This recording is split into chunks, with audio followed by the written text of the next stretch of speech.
this theory I have, which is that when the system starts to realize that it's being defeated and that it looks really stupid,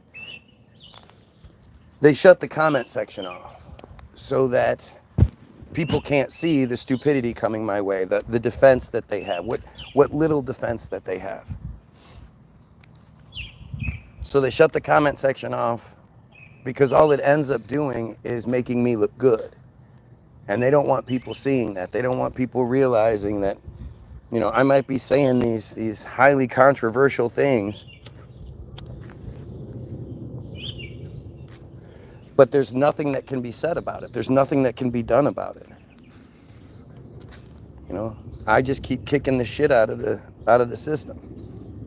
And we showed you early on, and I've showed you many times, how Naftali Bennett brags about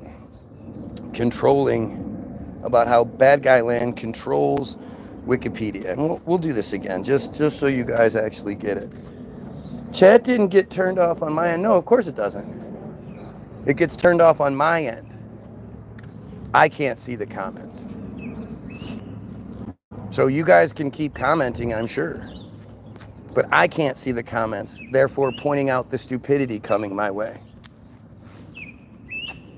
I mean, what would be the point? If I got a video with 40 some viewers watching, what would be the point of resetting? Why would I lie about the comment thing so then I reset it and have to start over? Bro, it doesn't do that. Right, it doesn't do that. Yeah. I'm just lying. I need to lie. Right? I'm sitting here reading you Wikipedia and reading the sources that they want read, but at the end of the day, I'm gonna lie and then restart a video that has over 1,000 views on it and 40, 50 some watchers, right? That makes sense, right? Sometimes I can't see the comments. Yeah, it happens a lot. It happens a lot. And it's a countermeasure.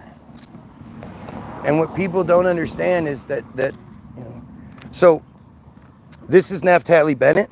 Naftali Bennett bragging about, Naftali Bennett is the future prime minister of Bad Guy Land, of Israel at this point. This is 2010. He doesn't get to be prime minister until 2022 for a very brief couple months. But this guy ends up being prime minister 10 years later, or whatever, 12 years later.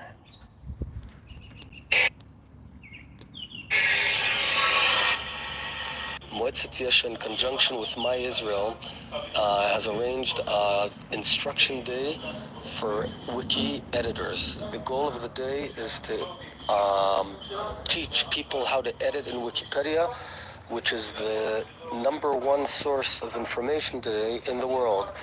As a way of example, if someone searches the Gaza flotilla, we want to be there. We want to be the guys who influence what is written there, how it's written, and to ensure that it's balanced and Zionist in nature. I came here to learn. So this is, they're telling you, they control Wikipedia, right? So anything that I read on Wikipedia is the narrative that they want us to know.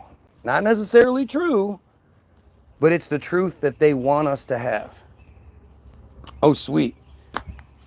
I'm glad you brought this up. Hey, Nick. How often do I beat you again? All the time. All the time, right? Yeah, I have welts. You want to see them? Yeah, oh yeah. Let's see all these welts and look at all the bruises and welts. Like, I have bruises and stuff on my legs, but that's just from outside because I'm a kid. But I beat you, right? Yeah, you hit me so much. Like, as soon as you're done with your thing, you're gonna hit me. Yep, you are correct. This is the desperation it takes, right? Because you can't address the things being said in the video, so you just start making up the shit. But I've said repeatedly, if I smoke all the crack, and it's actually the dog, not the cat. If I smoke all the crack, and I take all the meth, and I drink all the alcohol, and I hit my wife, and I hit my kids, and I beat my dog, and I do all these terrible things, Does any of that matter in the big scheme? Like, does that compare to AIPAC? Does that compare to the genocide taking place right now? Does that compare to the huge pedophile problem that this group is associated with? Does any of that stuff outweigh, anything I do outweigh any of that stuff? Or I potentially do? Like, this is just stupid, right? I confirmed it. Yep, I confirmed it. So what you see here is, again, stupidity, right? They're stupid enough to acknowledge that they're watching the feed and that they hear the things being said, right? But they only choose to respond to everything that doesn't have to do with Israel. Isn't that weird? Obviously, they're hearing what I'm saying and they don't go, yeah, you're right, pedophiles should be killed. Yeah, you're right, this genocide needs to be stopped. Yeah, you're right, we need to overthrow the J control system. They don't say anything like that. They just say dumb shit over and over again, right? And so you have to ask yourself, like, why is, who is behind these profiles? I've already shown you that a large portion of this is Team Jorge, is a group that was exposed in 2023. Well, 2022 is when the investigation happened, the sting operation happened, but it's 2023 when the report was you know, when the story came out. But Team Jorge is you know, just one Israeli Black Ops organization that has, in 2022, had some 30,000 bots at their disposal. And they could use those bots to attack anyone that was critical of bad guy land or the cult itself. And you know, I mean, it's just well documented. There's no mincing words, or there's no like questioning. This is a thing that they brag about, right? And so so that's the automated system. That's the third. That's one Israeli Black Ops group. There are hundreds, if not thousands, of them, but just one of them has 30,000 bots at its disposal and brags about controlling social media. Then I read you about ACT-IL, which was an app that they had that encouraged its people to attack people like me, critical of bad guy land, critical of them themselves. And they got, you know, they got points, they got badges, they got prizes, they got all sorts of things for you know, attacking people. And they never attack in a way that like educate people and tell them what they're getting wrong. No, it's just dumbass attack bullshit. And I've proven it. There's no, you know, there's no questioning this. There's no guessing. There's no exaggeration. This is just well documented, provable things. And eventually they shut the app down because they had the stranglehold on social media well enough that they could just use social media to do the exact same shit. So you're seeing it. You're literally seeing, you know, I'm showing you the proof that they do it, and then you see it on my page. Instead of coming in here and telling me anything at all that I'm getting wrong, addressing any of the points being made, it's just random stupid shit. Right? It's just random stupid. Yep, I have mental issues because I can read. Huh? Live on this street. What? It's got kids and grandkids that live on the street. You can't stop at a stop sign. Yeah, no, they're idiots. So, good idea. All right, so now we read the opening part of the AIPAC narrative. I guess I could just read it again. The American Israel Public Affairs Committee, also known as AIPAC, is a pro-Israel lobbying group that advocates its policies to legislative and executive branches of the United States. It is one of several pro-Israel lobbying organizations in the United States and has been called one of the most influential lobbying groups in the country. What'd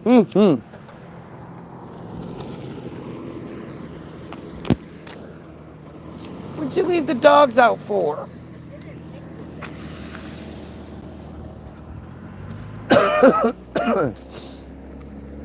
It was created in 1954. Now listen to this. This gets crazy. AIPAC was founded in 1954 by Isaiah L. Keenan, a lobbyist for the Israeli government, partly to counter negative international reactions to Israel's Quibaya massacre of Palestinian villagers that year, where supposedly in response to one woman and 2 children being killed, the Israelis attacked an entire village, killing 69 people and burning a bunch of buildings, just destroying an entire village because they say that some random woman was killed. There's no like proof of that. There's no name. There's none of that. AIPAC only became a powerful organization during the peak of its influence in the 1980s. In 2002, AIPAC expressed intent to lobby Congress to authorize use of force in Iraq. Gee, that's weird, because in 2003, the Iraq War was defended at AIPAC events. In 2005, a Pentagon analyst pleaded guilty to espionage charges of passing U.S. government secrets to a senior AIPAC official in what became known as the AIPAC espionage scandal. Never heard of that.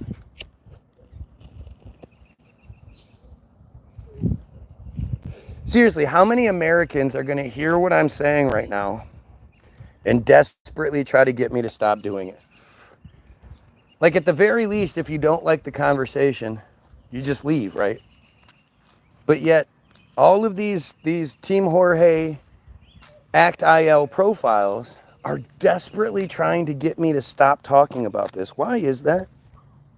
Who in their right mind doesn't want this kind of shit exposed? This is who controls our government. You know, you can vote for whatever bullshit president you think is real, but the reality is this is who controls it, right? This is who makes the decisions and tells our government what to do. And again, look at the fucking comments. Look at how stupid they are. They literally can't come up with anything. What are they going to argue right now? I'm literally reading to you the Wikipedia stuff about AIPAC. Instead of acknowledging how crazy any of this is or anything like that, why would any random person be trying to get me to stop talking about this? Think about how crazy this is.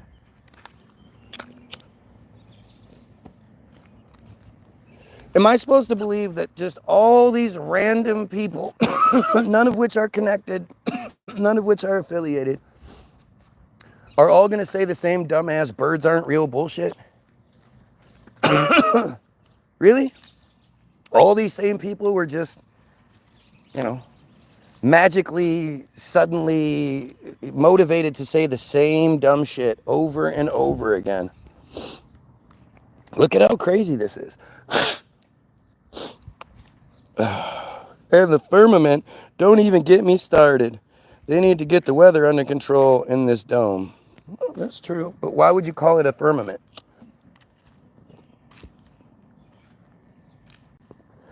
Firmament is some biblical bullshit. Anyway, in 2021, AIPAC did not raise funds for, listen to this, this is fantastic. 2021, AIPAC did not raise funds for political candidates itself. Its members raised money for candidates through political action committees, PACs, unaffiliated with AIPAC and by other means. People affiliated with AIPAC are raising money, though it's not directly under the AIPAC banner, so it's not affiliated with AIPAC. Do you realize how stupid that is?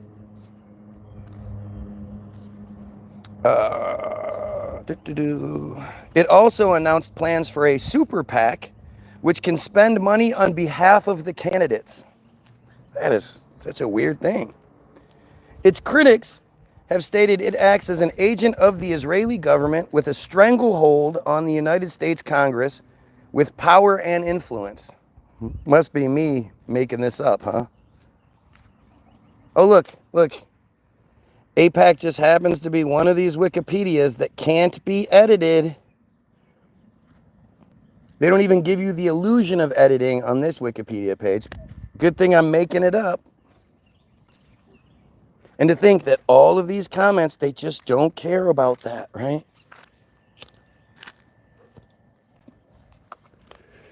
They just don't care about any of this stuff. That is so weird. Right? These are all the pro-American Trumpanzees, right?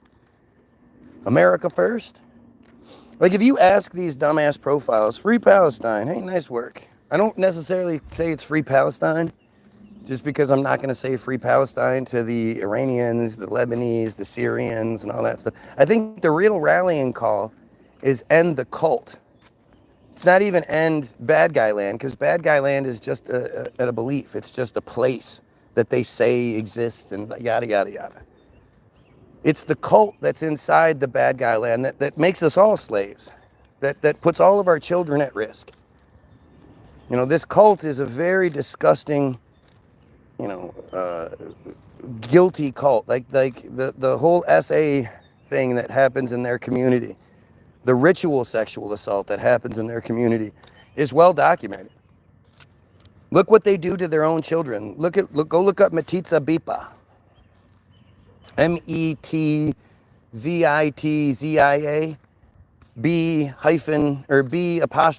B_PEH. Go look that shit up. You tell me how the Cuddy Slicey Sucky is okay. And that's what they do to the ones that they love, their own children. Imagine what they do to people they hate. Like starving an entire population of children out. Shit like that. This is who we're talking about. It's the same group that we're now talking about, the most powerful lobby in the United States that has a stranglehold on Congress. That's pretty fucking crazy, don't you think?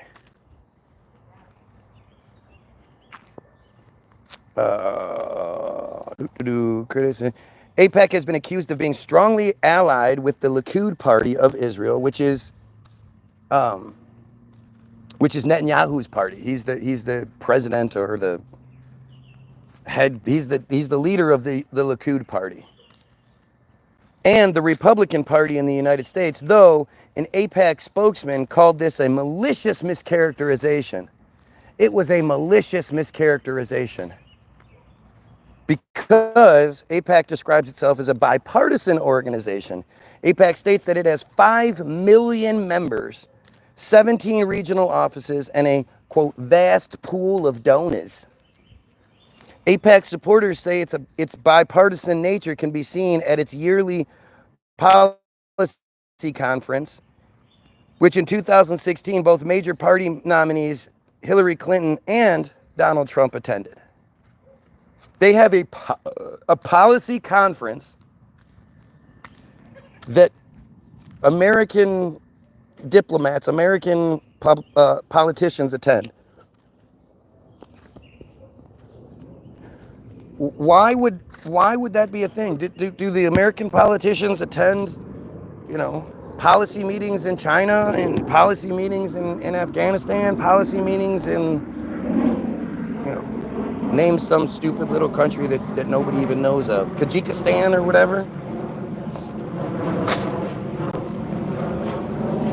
Why is it that they only attend meetings for this kind of shit? I mean, again, this is one of these things that I don't understand. As Americans, why don't you care more? You'd think you would actually give a shit about who's controlling your government, who's about to send your people off to die. Come on, dumbass, let's go. Come on, up. Go on. Good boy. All right, dude, this is your chance. Come on, OCD. Come on. Obsessive compulsive dog, OCD. Come on. Okay, we're gonna do it again. Come on. The door has to close and then I have to come back. Okay, there we go, dumbass.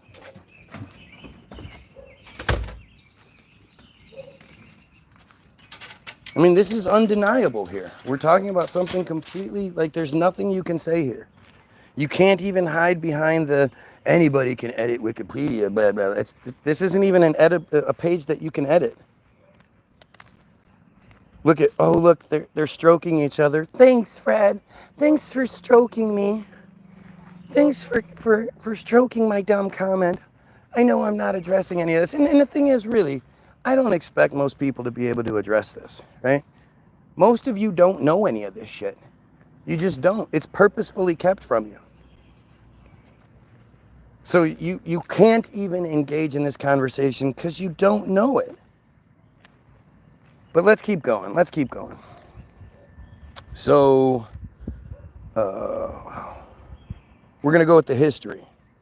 From 1953 to the 70s, journalist and lawyer Isaiah L. Keenan founded the American Zionist Committee for Public Affairs, AZCPA, as a lobbying division of the American Zionist Council, AZC, and they split in 1954.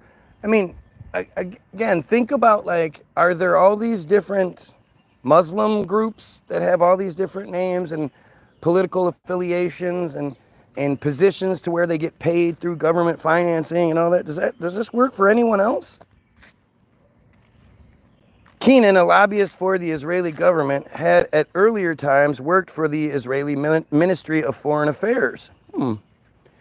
As a lobbyist, Keenan diverged from AZC, that's the American Zionist Council's, usual public relations efforts by trying to broaden support for Israel among traditionally non-Zionist groups.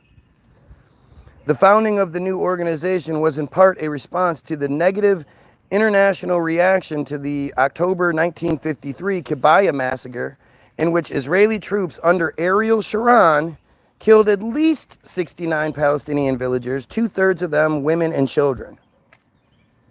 This isn't mine. I'm just reading you what they want you to know. And again, look at the comments, right? This guy's on meth because he's reading stuff. He's reading. He's educating himself and his people. Don't you think that's strange?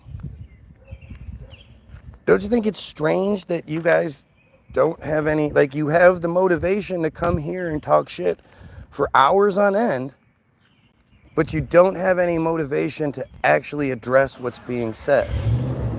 Gosh, that's weird.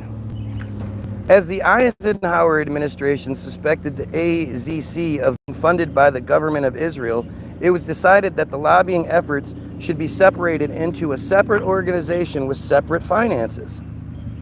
So because they got exposed, they had to change things up a little bit. In 1959, AZCPA was renamed the American Israel Public Affairs Committee, reflecting a broader membership and mission. Keenan led the organization until his retirement in 1974, when he was succeeded by Morris J. Emite. According to commenter M.J. Rosenberg, Keenan was an old-fashioned liberal who did not seek to win he did not seek to win support by donating to campaigns or otherwise influencing elections, but was willing to play with the hand that is dealt to us. So he tried to do it more diplomatically, and that wasn't good enough. Rise, 1970s to 1980s. By the 70s, the Conference of Presidents of Major American Bad Guy-ish Organizations and AIPAC, because again, the Conference of Presidents of Major American Bad Guy Organizations. Is there a Conference of Presidents of Major Muslim Organizations? Does that exist?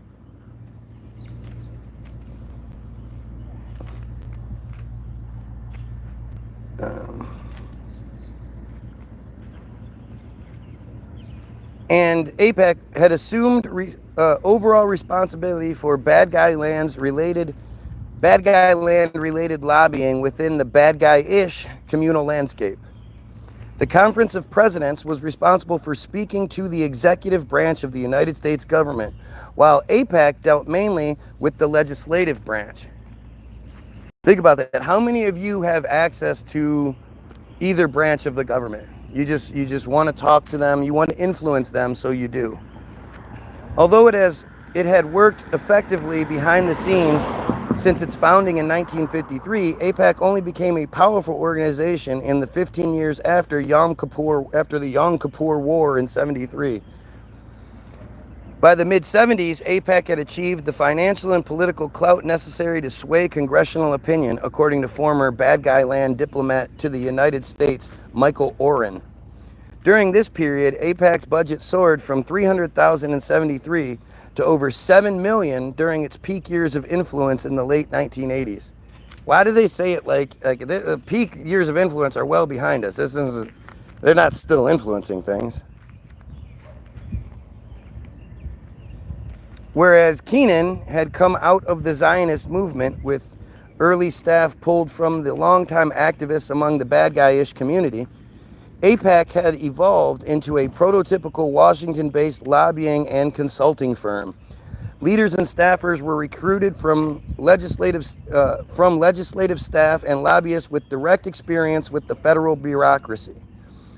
Confronted with opposition from both houses of Congress, United States President Gerald Ford rescinded his reassessment. That's the end. Rescinded his reassessment. What's the reassessment? In the continuing Arab-Israeli conflict, although the initial ceasefire had been implemented to end the active conflict in the Yom Kippur War, Kissinger's continuing shuttle diplomacy was showing little progress. Ford considered it stalling and wrote, "Their Israeli tactics frustrated the Egyptians and made me mad as hell." During Kissinger's shuttle to Israel in early March 1975, a last-minute reversal to consider further withdrawal prompted a cable from Ford to Prime Minister Yitzhak Rabin, which included, it's just dumb. It's just dumb. It's probably why Ford was like, I want nothing to do with being president ever again, right?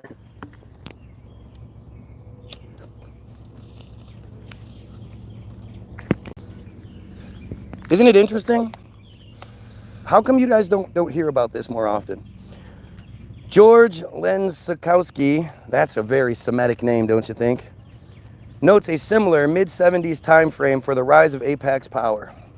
The Jimmy Carter presidency, also coincides with the militant emergence of the American Bad Guy Public Affairs Committee, AIPAC, as a major force in shaping American policy toward the Middle East. In 1980, Thomas Dean became the executive director of AIPAC and developed its grassroots campaign. By the late 80s, AIPAC's board of directors was dominated by 4 successful businessmen: Mayor Bubba Mitchell, Edward Levy, Robert Asher, and Larry Weinberg. AIPAC scored 2 major victories in the early 1980s that established its image among political candidates as an organization, quote, not to be trifled with, and set the pace for a staunchly pro-Israel Congress over the next 3 decades. Gosh, that's amazing. In 1982, activists affiliated with AIPAC in Skokie, Illinois, backed Richard J. Durbin to oust U.S. Representative Paul Finley, Republican Illinois, who had shown enthusiasm for PLO leader Yasser Arafat. Gee, that's weird. Yasser Arafat, that's what got the shaking hands with Yasser Arafat's what got the prime minister of bad guy land at the time killed by Itmar Ben-Gvir, of all people. I believe Itmar Ben-Gvir absolutely had Ariel Sharon killed. Was it Ariel Sharon that was killed? Can't remember which one. I try not to give too much of a shit about them, but the prime minister of bad guy land was killed after shaking like a few days after shaking hands with Yasser Arafat and the whole PLO peace talks and all that other bullshit. And it was like a week or two before that where a young Itmar Ben-Gvir is interviewed holding the hood ornament of the prime minister's car, bragging that if they could get the hood ornament, they'll get to him. Sooner or later, they'll get to him.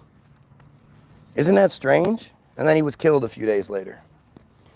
In 1984, Senator Charles H. Percy, then chairman of the Senate Foreign Relations Committee and a supporter of a deal to allow Saudi Arabia to buy sophisticated airborne early warning and control AWAC military planes, was defeated by Democrat Paul Simon.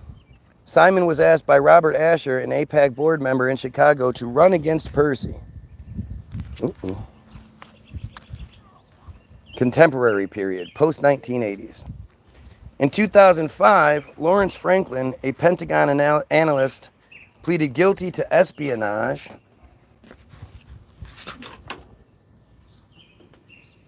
Gotta love how I make all this shit up. And normally they would hide and pretend like I must be fucking editing Wikipedia or something. When I get, by the way, don't forget to get your free download, right? Fred, you can't change races. You can't. And that's one of those things when people say shit about racist, this is racist, blah, blah, blah. Well, you can't convert to a different race. You can wish you were a different race all you want. You can act as stereotypically as you want to. You know, this whole idea of talking black, acting black, that's pretty fucking insulting. But that is, you know, that's how they operate. But you can't convert. You'll never be black. If you're white, you'll never be black. If you're black, you'll never be white. You can't convert your race. You can change your mind. You can choose different belief structures, though. And when we're talking about bad guyism, that's a choice. This is a choice. These people choose to be genocide supporters. These people choose to be pedophile supporters. You know, they choose that. And I'm proud to hate everything associated with that. All right, let's see. In 2005, Lawrence Franklin, a Pentagon analyst, pleaded guilty to espionage charges of passing U.S. government secrets to AIPAC policy director Steve J. Rosen and AIPAC senior Iran analyst Keith Wiseman in what is known as the AIPAC espionage scandal. Rosen and Wiseman were later fired by AIPAC. In 2009, charges against the former AIPAC employees were dropped. No. It was just espionage. It was just like against it was treasonous kind of bullshit. But hey, it was them, so I guess it's okay. In February 2019, freshman U.S. Representative Ilhan Omar, one of the first two Muslim women, along with Rashida Tlaib, to serve in Congress, tweeted that House Minority Leader Kevin McCarthy, Republican of California, support for Israel was all about the Benjamins, i.e. money. The next day, she clarified that she meant AIPAC. Omar later apologized, of course she did, but also made another statement attacking, quote, political influence in this country that says it is okay to push for allegiance to a foreign country. She had to apologize, so she just made it bland. Because think about it. Like, again,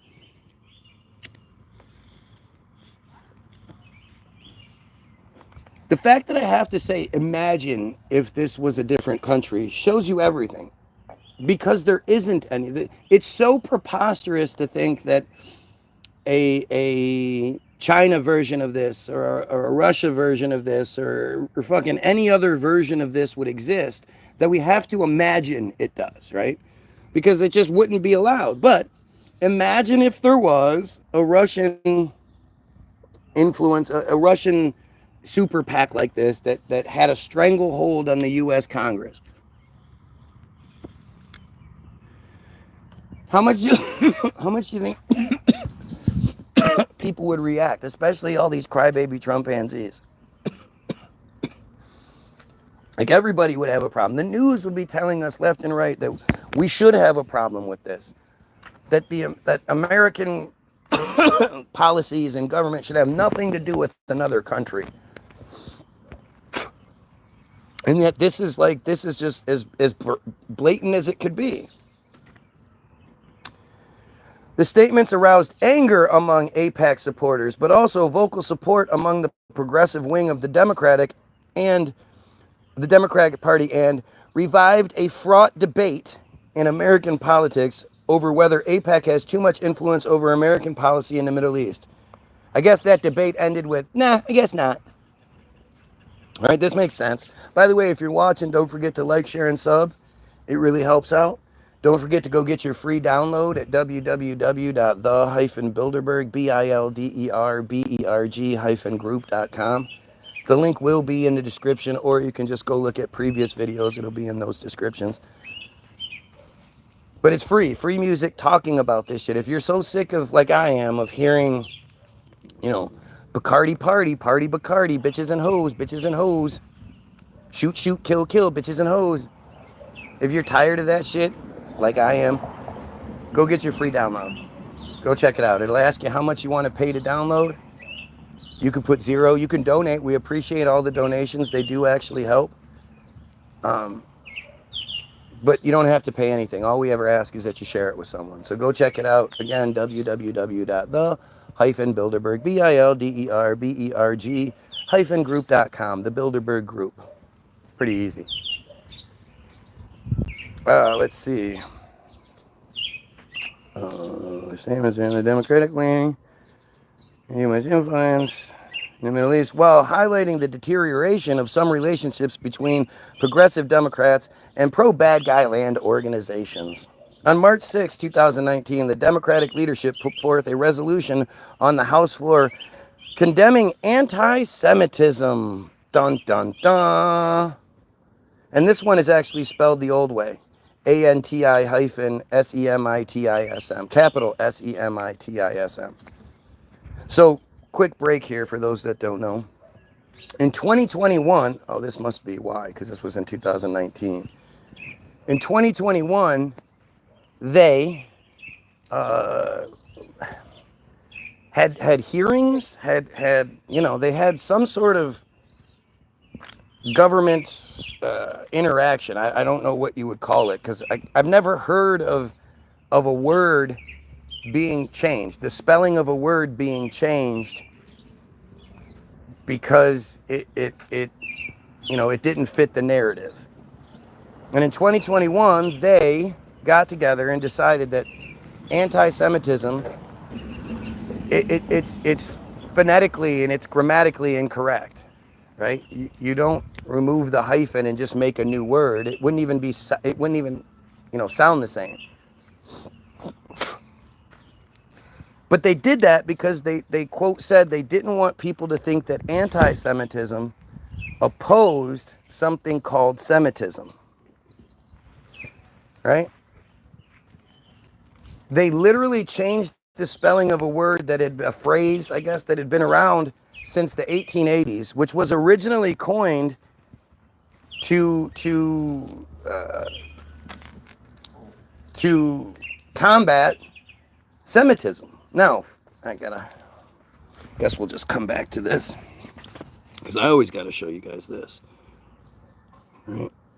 Because I'm lying. I'm always lying. So we're going to put the Google machine out. We're going to put Semitism definition into the Google machine. Okay. And we're going to go to the Merriam-Webster page, merriam-webster.com. Definition, Semitism. Semitism. Okay? There's no funny business. Semitism. Number 1A, Semitic character or qualities, which they don't have. Recent study came out, said 95% of Israelis don't have Semitic blood. Number 1B, a characteristic feature of a Semitic language occurring in another language. Number 2, policy or predisposition favorable to bad guys. That's what Semitism means. Do you guys see it? Policy or predisposition. Do you know what policy or predisposition means? That's supremacy. If the rules and regulations are in your favor,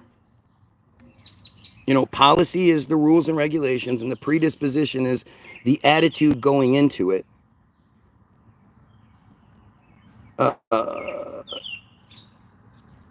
Then that's supremacy. Before anybody has any sort of discussion about anything, the policy and the attitude toward these people is going to be favorable. Why should anybody get that, right? Why should anyone get any sort of favoritism just for being a group? Aren't we all equal? Shouldn't we all be treated the same way? Why would any one group get favoritism with the policy and predisposition? So every time you hear that anti-Semitism shit, remember, it's Semitic and Semitism are two different things. Semitic is everyone from that region, whether they're Palestinian, they're Lebanese, they're Syrian, they're Iranian, they're Iraqi, they're even North African, like black people are considered Semitic. Semitic is just the region of people. And all the Milikowskis and all that other shit, those are Polish, German, Russian names. They don't come from the Semitic area. It's saying, when they say that the Palestinians are being anti-Semitic, that is one of the craziest things you can say.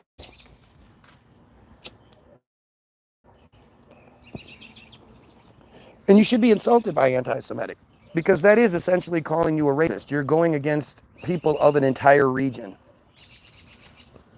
Anti-Semitism is simply you not supporting their supremacy, them getting any sort of favor, which seems pretty standard. Why would we ever support any one group getting favor?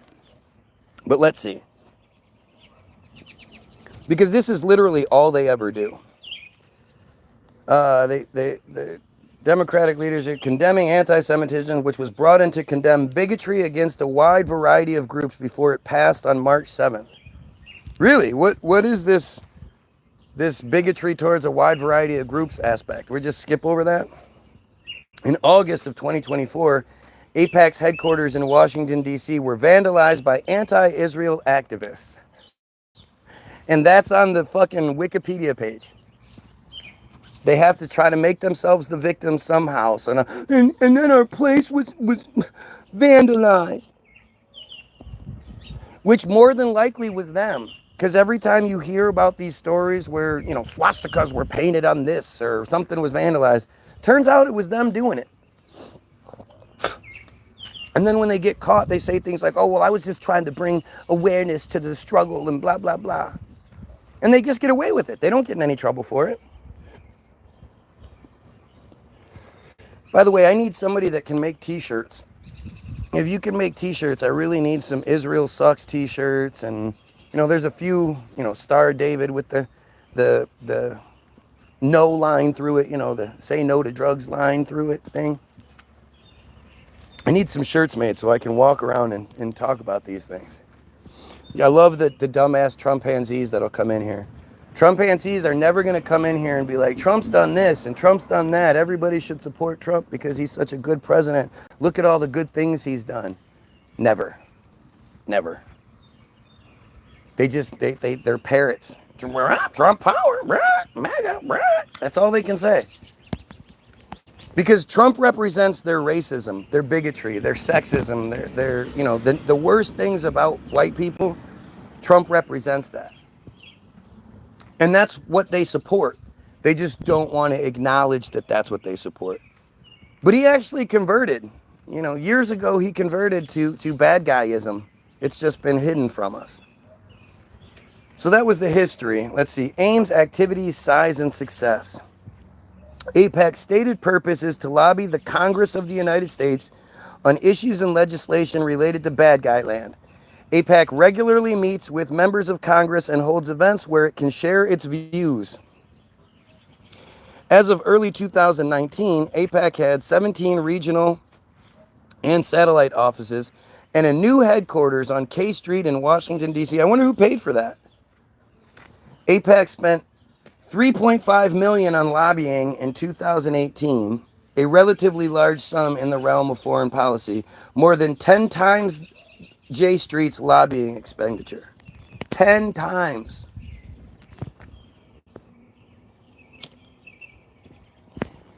Keep liking, keep sharing, keep subbing, guys. Let them know that you're not fucking... You're not going to take this anymore. That the Goyim, Team Goyim is standing strong. You know, they look at all of us like we're the same thing. If we're not them, if it's not them, it's Goyim. Right? Cattle, dogs, sheep, trees, cars, chairs, beds. Everything that isn't them is considered Goyim.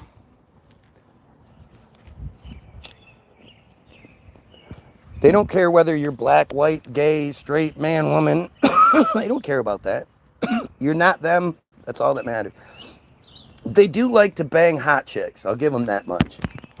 They do like to bang hot chicks. Or hot dudes, actually. Whether they're straight or gay. They do seem to enjoy that. But that doesn't give them any sort of rights or power or anything like that. Trump's worshiping syndrome is just as bad as TDS. There is no Trump derangement syndrome. What the fuck does that even mean? Can anybody even explain what that is? I know a lot of you say it, but you don't have any, like, backing behind it. You don't know what you're fucking talking about. Trump derangement syndrome would mean he's done all these really great things. They're just being ignored. Well, start laying out the good things he's done. Start laying out the things you're proud of. Anybody that wants to talk about submarines, go look at the first 9 parts of this video, right? Or not this series. Submarines aren't real, part 1 through 9, and I guarantee I debunk it. At the very least, you'll be asking questions. Hopefully, you'll be asking enough questions that inspire you to look into it more, and maybe you can even debunk me. But I highly suggest you go do that instead of trying to waste time here getting us to talk about it.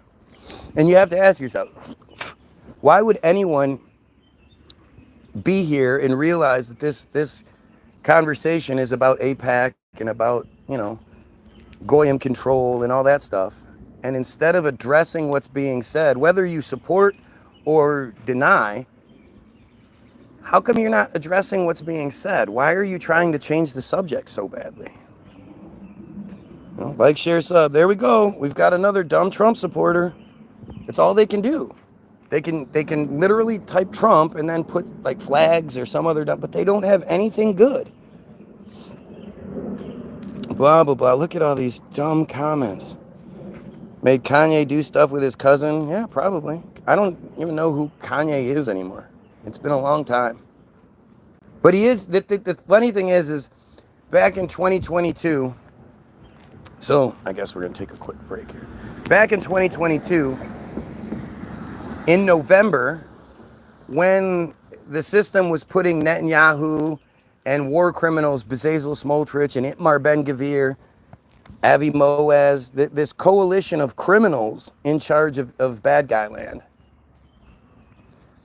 suddenly Kanye comes out of nowhere and he's doing his job. So he makes a vague threat, which is, you know, I'm going to go DEFCON 3 on the blah, blah, which, what the fuck does that even mean? I mean, I'm going to break it down by what it sounds like. DEFCON, definitely a con, like everything Kanye does. Kanye, conning, ye, you, your ye is you, con you. That's weird. But Kanye says, I'm going to go DEFCON 3 on them. I can say anything I want. I'm Semitic as well. He says he can say what he wants. He makes a threat, and he exposes, he says that everybody in the entertainment industry has bad guys in their contracts, and bad guys make money off of everyone in the industry. So he tells the truth. He tells the conspiracy. And the crazy part is, we all know about it. Now, Kanye since then has done all kinds of crazy shit. He said all kinds of shit. that we don't know anything about. The national news system isn't telling us about it. But at this one point in history, for some reason, we all had to know about what Kanye said. And we were all completely distracted by what Kanye was doing while they were putting in the most supremacist coalition to ever run bad guy land. They were putting it in charge. So we were completely distracted from what was actually happening by this thing that was essentially telling us something. Because Kanye supposedly lost $2 billion overnight. It was a warning to people like me. So Kanye was for people like me who actually speak out. And then Kyrie was for all of you. Because I always ask you guys, like, take 2 seconds and share this. Whether it takes, whether you have to, talk shit, this guy's crazy. Click share, share it on Facebook and title it, this guy's crazy. Somebody come tell him. If that's what you have to do, then do that. But Kyrie Irving, all he did was post a link. He didn't say anything. It was just the link. And the link was to a movie called From Hebrew to Negro. And it was all about how black people are actually the original Hebrews. The original bad guys, the original Jays. Again, something I would have never known. I don't follow Kyrie Irving. None of us do. I would have never known what that video was unless I looked it up, because I had to figure it, like, what was the link for? And when you figure out what the link was for, it makes sense, right? But these were warnings to us. They knew what they were about to do within the next year, which was the false flag on October 7th, where no bad guys died and no bad guys were taken hostage. It's all bullshit. But they knew that they were about to start the genocide and whatnot. And this was how they were going to show us what happens if you talk about this. If you talk about this, look what we could do to Kanye. He lost $2 billion and he has all this money and power. Look what we could do to him. What do you think we can do to you? Kyrie Irving, one of the best basketball players in the league, makes us a bunch of money, blah, blah, blah. Look what we did to him. What could we do to you? And just in case you didn't catch it, they had Dave Chappelle. Dave Chappelle just happened to be the host of Saturday Night Live that week. It just happened to work out that way. So Dave Chappelle could come in and tell you exactly, like, if you missed it, if you missed the subtleties behind things, Dave Chappelle was there to let you know. And the very first thing he does is read the note that says, I love my bad guy people. I just want everybody to know I'm just sort of doing a bit here that was approved by Lorne Michaels before I said it, was approved by all the J writers and shit. Dave Chappelle just doesn't get to go on Saturday Night Live and just wing it. Everything he said had to get approved first. And he flat out tells you that, I've been in Hollywood for 30 years and there are two words that you don't say together and anything good comes out of it. And that's the and bad guys. You can figure out what bad guys is. And he just flat out lets everybody know what the score is. That you don't talk about them, you don't bring anything. I mean, at one point he even says, I support this and that, but I do want to say that the one thing that the bad guys can't do is blame black people for what happened to them. And when he said that, the crowd goes dead silent. Nobody says anything. And Dave sort of looks, and then somebody goes, yeah. And Dave goes, yeah, see, he got it. And then everybody starts laughing again. But suggesting that black people had nothing to do with all of the negative stuff that the bad guys claim happens to them, ooh boy, that crossed the line. Again, notice how all of these random profiles that have nothing to do with each other always say the same fucking things. Are we to honestly believe that the standard response to somebody that's questioning the legitimacy of the narrative that we're given, that's pointing out AIPAC and pointing out all this negative stuff about this one group of people, that the proper response is, oh, you don't think birds are real? Is that just something that everybody says? I've never heard anybody say that in real life. I've never heard anybody, I don't see that on anybody else's feed, but yet for some reason, all of these random profiles just happen to say the same thing. Now, back to the AIPAC thing, because we got a little distracted there for a minute. And before anybody keeps going, we're going to re-show this, because this is Naftali Bennett, right? Your roof and windows enhancer. Naftali Bennett, who was the former prime minister of bad guy land prior to Netanyahu. In between 2019 and 2022, bad guy land had 5 different prime ministers. Netanyahu, Benny Gantz. Netanyahu, this guy, Naftali Bennett.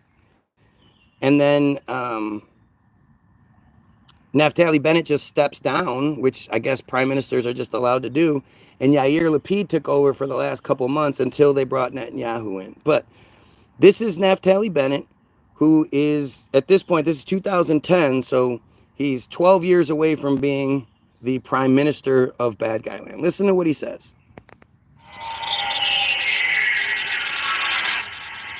Moetzet Yesh, in conjunction with My Israel, has arranged instruction day for wiki editors. The goal of the day is to teach people how to edit in Wikipedia, which is the #1 source of information today in the world. As a way of example, if someone searches the Gaza flotilla, we want to be there. We want to be the guys who influence what is written there, how it's written, and to ensure that it's balanced and Zionist in nature. I came here to learn. Okay, do you see that? He's flat out saying that they control Wikipedia, they control the editors, and they teach them how to edit things so that it has a pro-bad guy Zionist nature, not Zionist perspective. Now look, from my perspective, they've shut the comments off again. Again. Right? As soon as I point out the thing about the birds and how stupid and ridiculous it is that so many different people would accidentally say the same thing, the comments shut off from my perspective. Maybe you can still see them, but I can't. No new comments are going to come through suddenly at the same time all the time. This is the 4th try on this video today where the comments have been affected. And what I've gained, the understanding that I've gained in doing this is that they shut the comments off when the system overloads. And by the system, again, I guess we have to do a little more expose because there's people here that weren't here before. So Team Jorge, we're going to look up Team Jorge real quick. Just bear with me. So I just showed you how they control Wikipedia. So that means everything that I read on Wikipedia has been filtered by them. They want us to know this perspective, okay? So this is Team Jorge on Wikipedia, right? Team Jorge. Team Jorge is the name given to an outfit of Israeli contractors specialized in the use of malign cyber activities, including hacking, sabotage, and bot farm-run social media disinformation campaigns to manipulate the outcomes of elections. One of the organization's primary tools is a software package called Advanced Impact Media Solutions. The group was exposed in February of 2023 after an award-winning, not February, February, award-winning undercover operation by journalists from Israel and France as part of a consortium of investigative journalists coordinated by Forbidden Stories.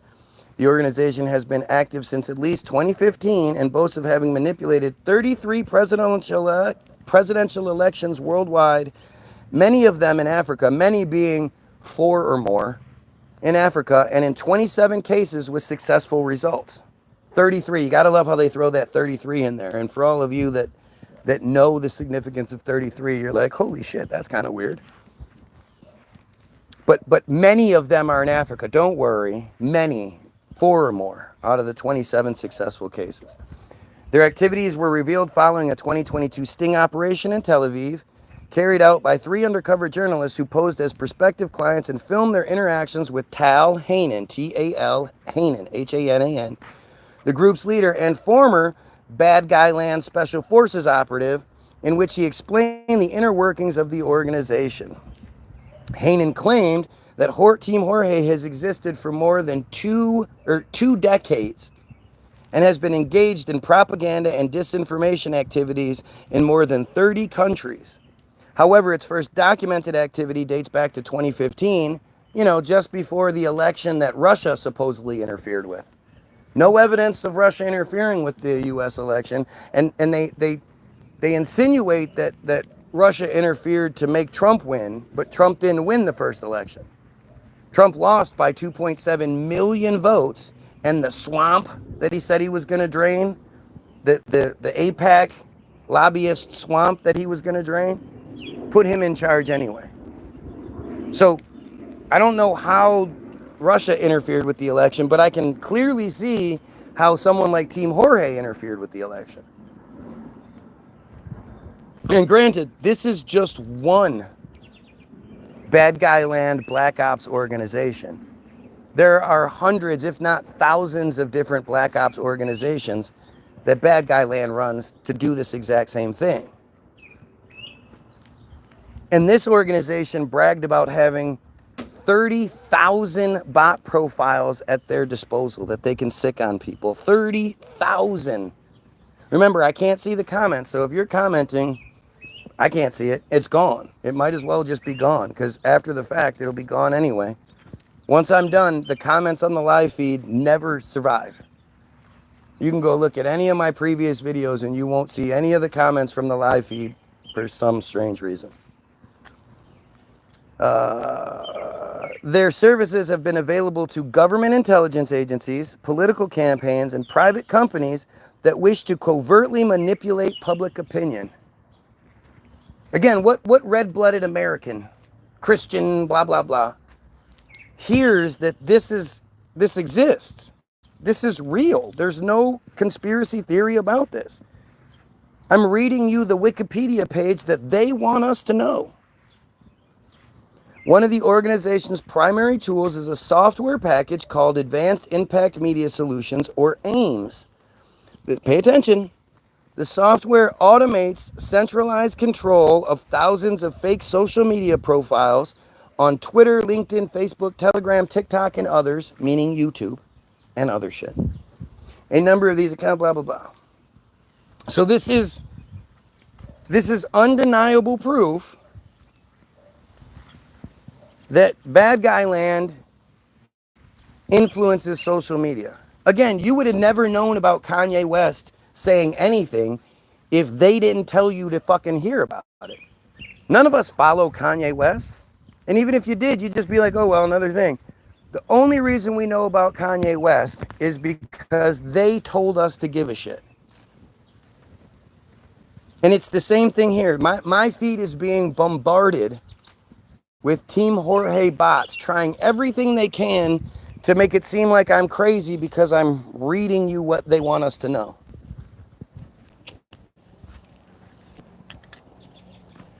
Because I'm proud to hate this disgusting organization, this disgusting cult that does the worst things you can imagine to its own children. You know, Metitza Bipa, METZITZIA, B apostrophe PEH. Go look it up. I'm not going to look it up here because it seems to be a sensitive topic. But understand, it's the cutty slicey sucky that they do to all the babies when they're born. Keyword being the sucky, the Metitza Bipa, the sucky. That's what they do to their own. That's what they do to who they love. Imagine what they do to us who they hate. So I showed you that there's an automated system to interfere with people like me. And now I'm going to show you that they have ACT-IL. This is the more personal version. And it's funny too, because somebody earlier said that they were able to edit the Wikipedia page. Because, you know, there's this idea that anyone can edit Wikipedia. And on some pages, you can, right? On the Team Jorge page, you can make an edit. The system flags the edit, and then the actual editors go and make sure and read the edit just to see if it fits the narrative. If it doesn't fit the narrative, well, the edit goes away. And whatever edit was supposedly made to the Team Jorge page that was claimed earlier wasn't there this time. But this page, this is ACT-IL. Well, this page doesn't allow you to actually edit it. So who's in charge of that? If we can't even edit this, isn't the whole thing about Wikipedia is it's supposed to be, you know, people can edit, blah, blah, blah. This is basically saying they don't want to have to deal with the edits that would come through here. They're just locking it up. Act.il was a social networking service used by supporters of Bad Guy Land to oppose online anti-Bad Guy Land content, such as the BDS movement, boycott, divestment, and sanctions. Its activities were referred to as a, quote, online propaganda campaign and a, quote, virtual situation room for pro-bad guy experts. Act.il, listen to this. It's amazing. I've been making these claims for decades. I've been making the claim that they're able to interfere with social media, that they have, you know, bot programs, that they have incentive programs to get their people to attack, that they get prizes, they get rewards for doing what they do. And, you know, I'm a crazy conspiracy theorist, right? Act.il directed its users to, quote, missions to like, comment on, and share pro-Bad Guy Land material on social media. It also asked users to flag, report, and respond to criticisms of Bad Guy Land. Users were guided on how to respond, which might entail writing a reply using the provided talking points or sharing or upvoting an allied comment. The app also provided users with ready-made memes promoting Bad Guy Land's perspective for them to share. Listen, by completing missions, users earned points, unlocked badges, and had their scores displayed on leaderboards. So, when the multiple Black Ops organizations' automated systems fail or aren't getting the job done quite correctly, they now incentivize the people to actually attempt to do this themselves. But since they're all just inbred, stupid fucks, they can't, right? But this is, I mean, what else do I need to show you? What else can I show you? That I've shown you that Naftali Bennett, future prime minister, brags about how they control Wikipedia. I then use Wikipedia because it's their control, it's their approved messages, their approved opinion, their approved narrative, whatever you want to call it. I show you how there's a Team Jorge is just one of their groups that was exposed that uses bots to interfere. And then I still, using the same Wikipedia that is under their control, show you how they incentivize their people to attack people like me.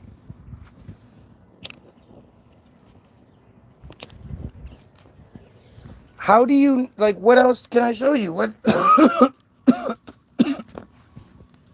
Somebody show me more proof that I'm wrong. Show me something that I can read that shows I'm wrong. So now we're onto the Wikipedia page for AIPAC. Again, this is their stuff. This isn't my stuff.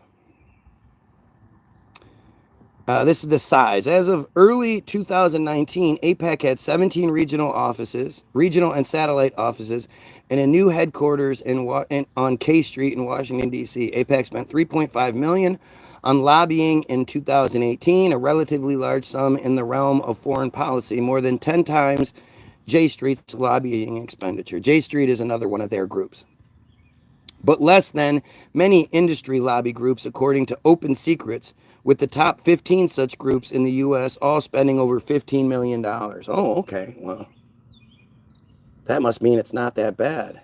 Wait. That was in 2018. It also has been noted that, simple dollar value comparisons aside, AIPAC has a somewhat unique model that often begins donating, such as luxury flights and accommodation for Congress members.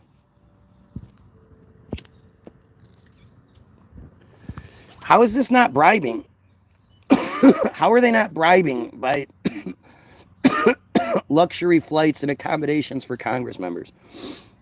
In addition to lobbying, AIPAC has affiliated political action committees which spend millions of dollars on political campaigns. Right. So they have all of these different offshoots that also spend millions of dollars. So saying that it's only $3 million from that's particularly or specifically connected to AIPAC, I guess that's how you get around it. I don't know. Generating support among policymakers. Thomas Dine developed a network to reach every member of Congress. American bad guys, the vital core of AIPAC membership, made up less than 3% of the U.S. population and was concentrated in only 9 states. Never even heard that before. That they only basically live in 9 states. But they only, this is saying 3%, 2%, depending on which ones you read. But they only make up 3% of the U.S. population. 0.183% of the world's population. How the fuck does 3% of the population have so much control? And of course, do you think that control, that power benefits the other 97% of the population or that 3%? Today, thousands of AIPAC supporters gather at AIPAC's annual policy conference in Washington, D.C. They have a policy conference in Washington. This is a foreign country. This is a foreign organization having a policy conference in which United States government officials attend it. And what are they told? What does AIPAC have to do with our policy? What would 3% of the population have to do with controlling the policy that affects the other 97%? Do you realize how fucking insane this is?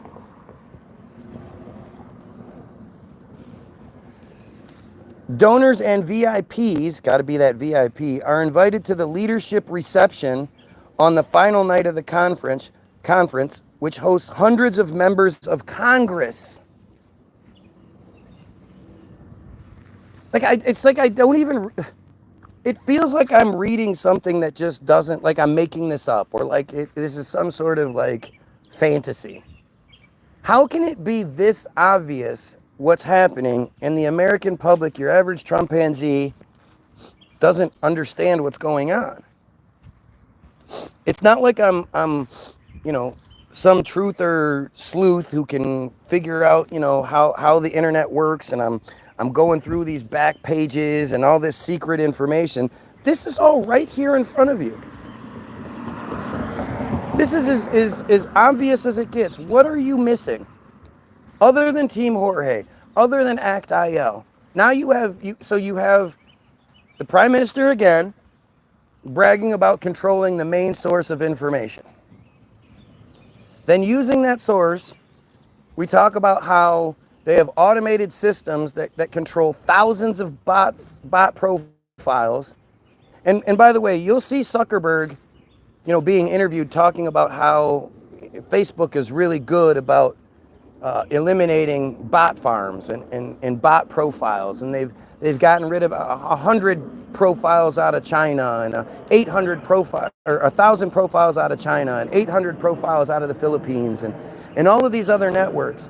But you never hear Zuckerberg talk about we got rid of any out of bad guy land, and Team Jorge itself has 30,000 bot profiles. Imagine how many bot profiles they actually have at their disposal, spread out among all the different black ops groups. It's an impossible thing to know because the amount of black ops organizations that do it is impossible. We can't fucking know that.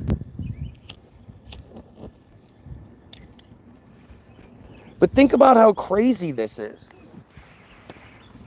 And so I show you that they have the bot profiles. I show you that they encourage the people to do the same thing. And now I'm reading to you how they openly control Congress. How they openly control our government by bribing them. Luxury trips, luxury plane rides, luxury accommodations, donating millions and millions of dollars to them. Like, I don't understand how do you think Iran is the bad guy? How do you think the Palestinians are the bad guys? How does anybody that's not them support this shit? Obviously, it's not to benefit us. This isn't for the Goyim benefit. I mean, this is just insane. You know, and the thing is, this is how they operate. Your Bible that you love so much is all them. Every character in the Bible is bad guy-ish. It's not a book about Christians doing this, that, and the other. It's about them and how they control everything. It's the same fucking network. I don't understand what people, you know, how you allow yourself to be so manipulated and it's so obvious. It's not even like it's done well. You know, what are you missing here? What else can I show you that shows you that we are second class? I mean, Christians readily accept the idea that they aren't even their God's chosen people. And if you're not your God's chosen people, then what are you? If you're not one of the chosen, then what does that mean? Does that mean you're one of the 2,800 slaves that each one of them is said to get, according to the Talmud? Upon the emergence of the Messiah, then each one of them gets 1,200 Gentile slaves. Does it make you one of the slaves?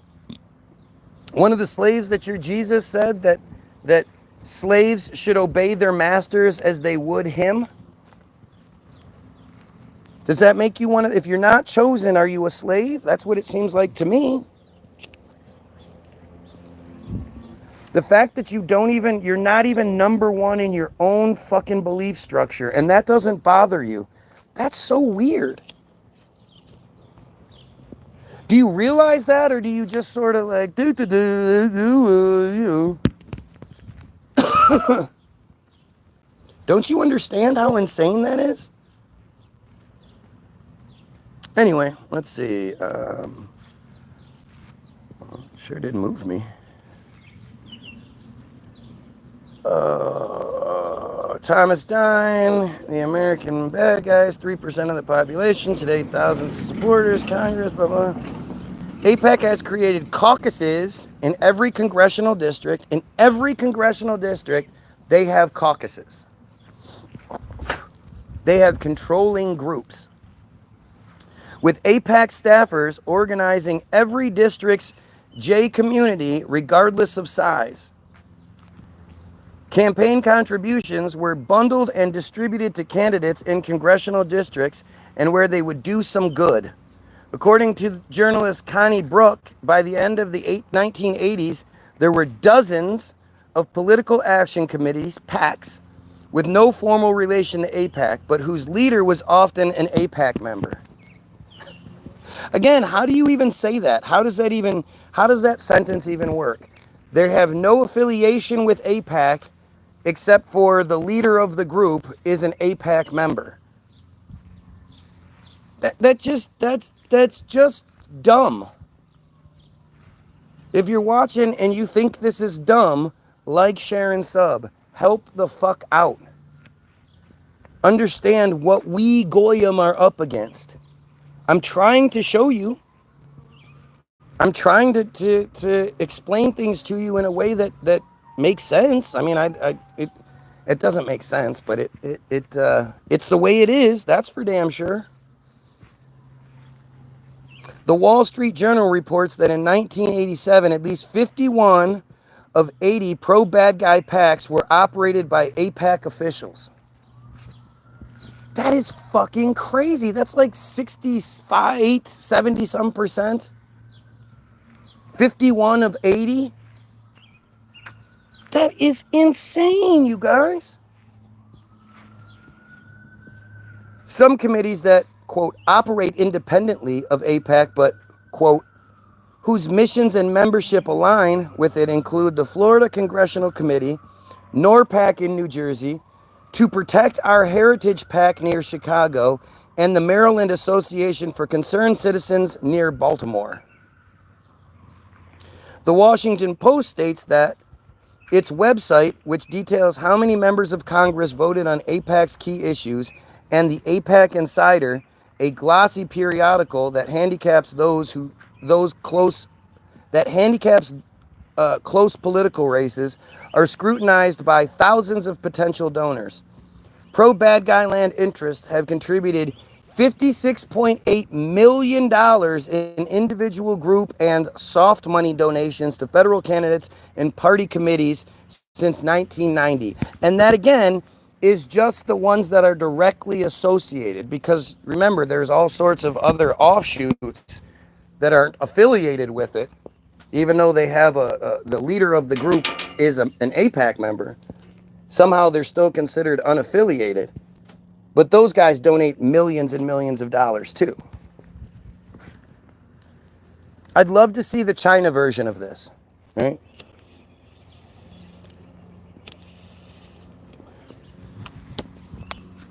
Ugh. I'd love to see the version of AIPAC that is Chinese or Russian or Palestinian. I'd love to see how we respond to anyone else having this much control over our lives. You know, by controlling our government, they control our lives. Why do you think we're in a war with Iran that has done nothing to us? Nothing. We attacked Iran. That was it. There was no provocation. They didn't even bother with the false flag like they normally do, like they did on October 7th. You know, the completely false flag where none of them actually died or were taken hostage. It's all just bullshit. Oh, you want proof, do you? Well, here's a list of names. Funny how they love giving you the list of names whenever you require proof. Here's a list of names. Shit, hang on a sec. Not sure how, but the page went away for a minute, so pull it back up.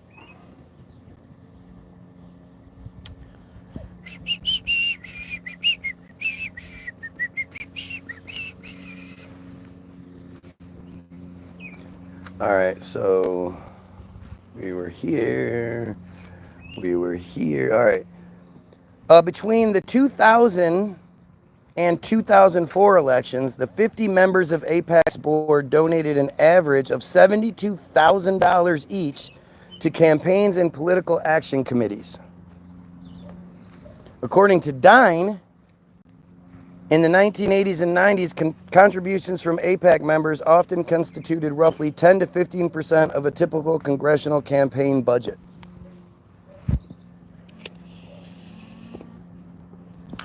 Damn it, why does this keep happening?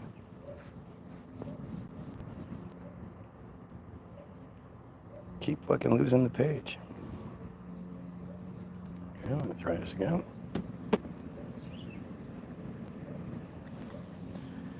All right. Oops, we already did history. We're doing size, activities, and success.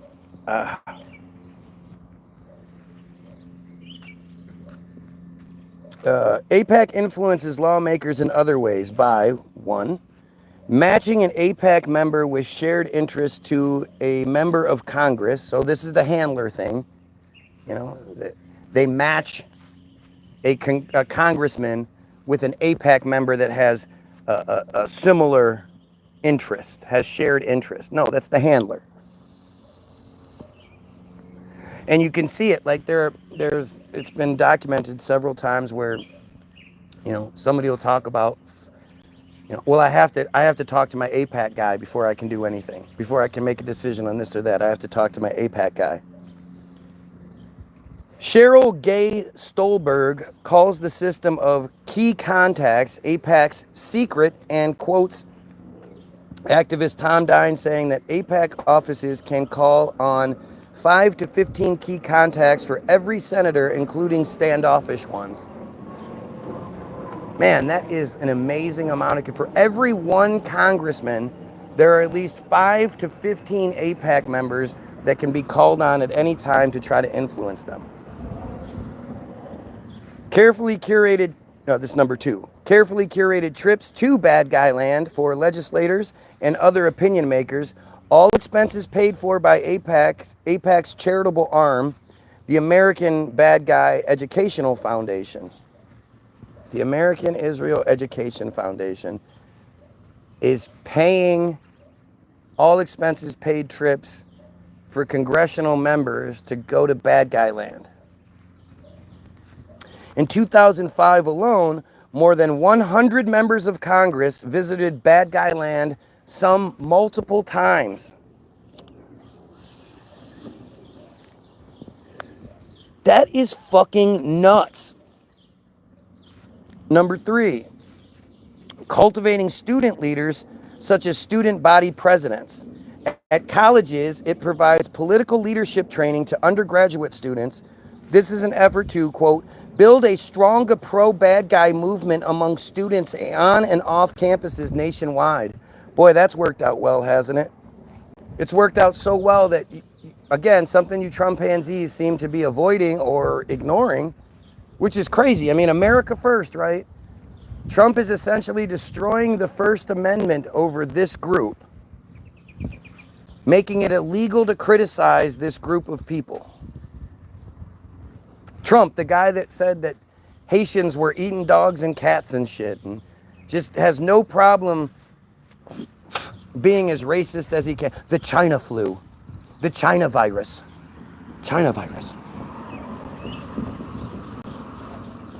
Trump has no problem with that shit, but if we even talk about bad guy land in a way that they deem inappropriate or unliked, you can get in serious trouble for that.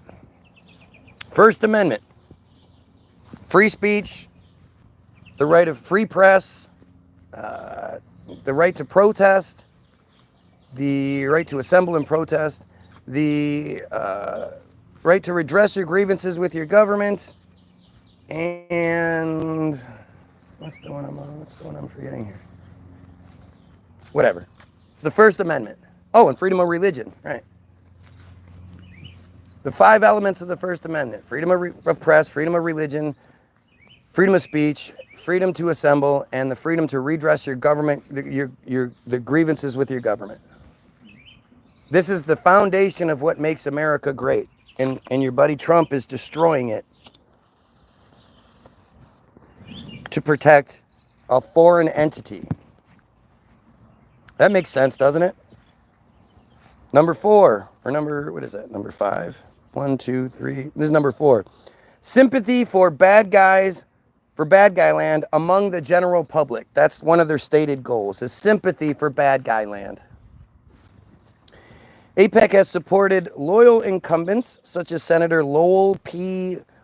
Weicker Jr., the Republican out of Connecticut, even when opposed by J candidates, and the organization has worked to unseat pro-Palestinian incumbents,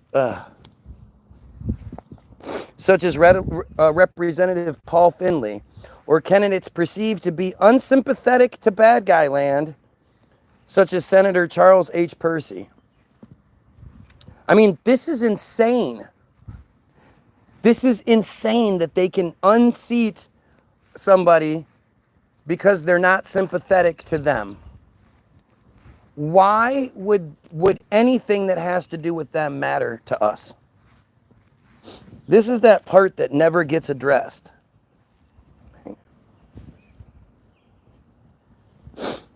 This is that thing that never gets addressed. Why should we give a shit? All of the negative feeling that they get from everyone else is well deserved. Look what they do. And whether they're doing it to your population or just what's being done to the Palestinians, you should give a shit. It doesn't matter what Sky Daddy they believe in, when the truth is a lot of Palestinians are actually Christian. Which is strange because, you know, the Pope isn't saying shit. The only time I've ever heard a Pope talk about what's going on is when they condemned the October 7th attacks. However, a J member of Congress, Representative Representative Jan Schakowsky, gotta love that Semitic name, who had maintained good relations with AIPAC and had been given campaign contributions by its members, was opposed by the group in her 2010 re-election campaign after she was endorsed by the advocacy group J Street. According to former Representative Brian Baird, a Democrat out of Washington, any member of Congress knows that AIPAC is associated indirectly with significant amounts of campaign spending if you're with them, and significant amounts against you if you're not with them. AIPAC connected money amounted to about $200,000 in each of his campaigns for office. And that's $200,000 going your way versus the other way, a $400,000 swing. AIPAC directed campaign contributions as well as many interest groups came with considerable tactical input. AIPAC staffers told Baird and other lawmakers, "No, we don't say it that way. We say it this way," Baird complained. "There's a whole complex semantic code you learn. After a while, you find yourself saying and repeating it as if it were fact." Gosh, he must be a conspiracy theorist. You know, that Senator Goals. AIPAC strongly supports substantial U.S. aid to bad guy land. Why do they need our aid so bad? $3.8 billion a year is the base amount of money that we give bad guy land every year. A lump sum cash cash deposit that they just get to do whatever they want with. $3.8 billion a year.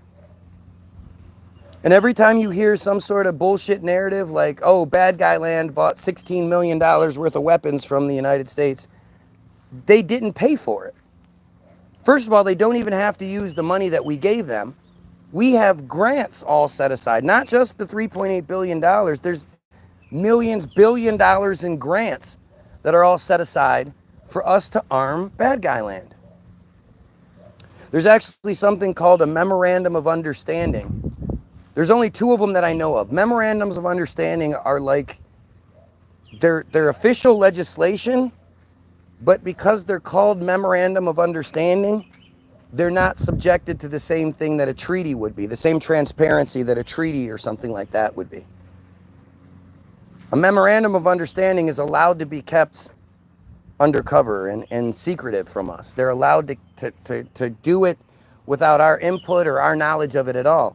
One of the memorandums of understanding says that bad guy land is to have a quantitative military advantage, the QMA, which is that bad guy land is to have they have the strongest military in the region, but they're to have a quantitative military advantage, meaning a certain percentage stronger military than any other region, any other country, state, the state of bad guy land, which is 51st United States, I guess. And it's the United States' responsibility to accommodate that. So, because of what the Abraham Accords are, which are considered normalization deals, again, something that's called something, but you won't find any sort of explanation as to what it is. Like, you can't look up normalization deal and truly see what it is and what it's about and, you know, how it comes into being or anything like that. It's just, these are normalization deals. That's what the Abraham Accords were. And they're these normalization deals that Trump, you guys didn't know he was doing it, but during his first presidency, Trump ran around signing these normalization deals with all these other countries, with all these Middle Eastern countries that basically bad guy land wanted to be able to try, like when World Cup was in Qatar, right? Qatar had they don't like bad guy land. The people don't like bad guy land. They didn't have any sort of relationship. But bad guy land wanted to be able to send its people to Qatar without any visa restrictions or anything like that. So they sign these normalization deals through the United States, where the United States is like the middleman, sort of, where bad guy land gets to travel to this country. They get to, trade with the country, blah, blah, blah. But most importantly, the country agrees that if bad guy land were to ever do anything, like, I don't know, commit genocide against the Palestinians, that whatever country it is won't step in. They won't do anything. They won't help. That's what the Abraham Accords were all about. And in doing so, we then, the United States, pays whatever country it is. Like with Bahrain, right? This goes into that memorandum of understanding shit. Bahrain was given, I don't know the exact number, but let's just say Bahrain is given 20 F-35 fighter jets in order to play nice with bad guy land. Well, because of the memorandum of understanding that says that bad guy land is to have the quantitative military advantage over everyone else, that has now been offset by us giving Bahrain 20 fighter jets. So we now have to also give bad guy land 35 fighter jets, F-35 fighter jets, to offset the 20 that was given to Bahrain. That is the memorandum of understanding. That is the quantitative military advantage. This shit is fucking insane that this exists this way. That we are responsible for maintaining their military superiority by law. It's legislation, but it's hidden legislation because it's a memorandum of understanding. We were set to give Saudi Arabia a civilian nuclear program just so they would play nice with bad guy land. And they still refused, citing the Palestinians. But yet, Saudi Arabia hasn't come to the defense of the Palestinians even a little bit. Iran never came to the defense of the Palestinians. They had to get attacked before they got involved. But Trump went all over the Middle East and made these deals, and you didn't hear anything about it.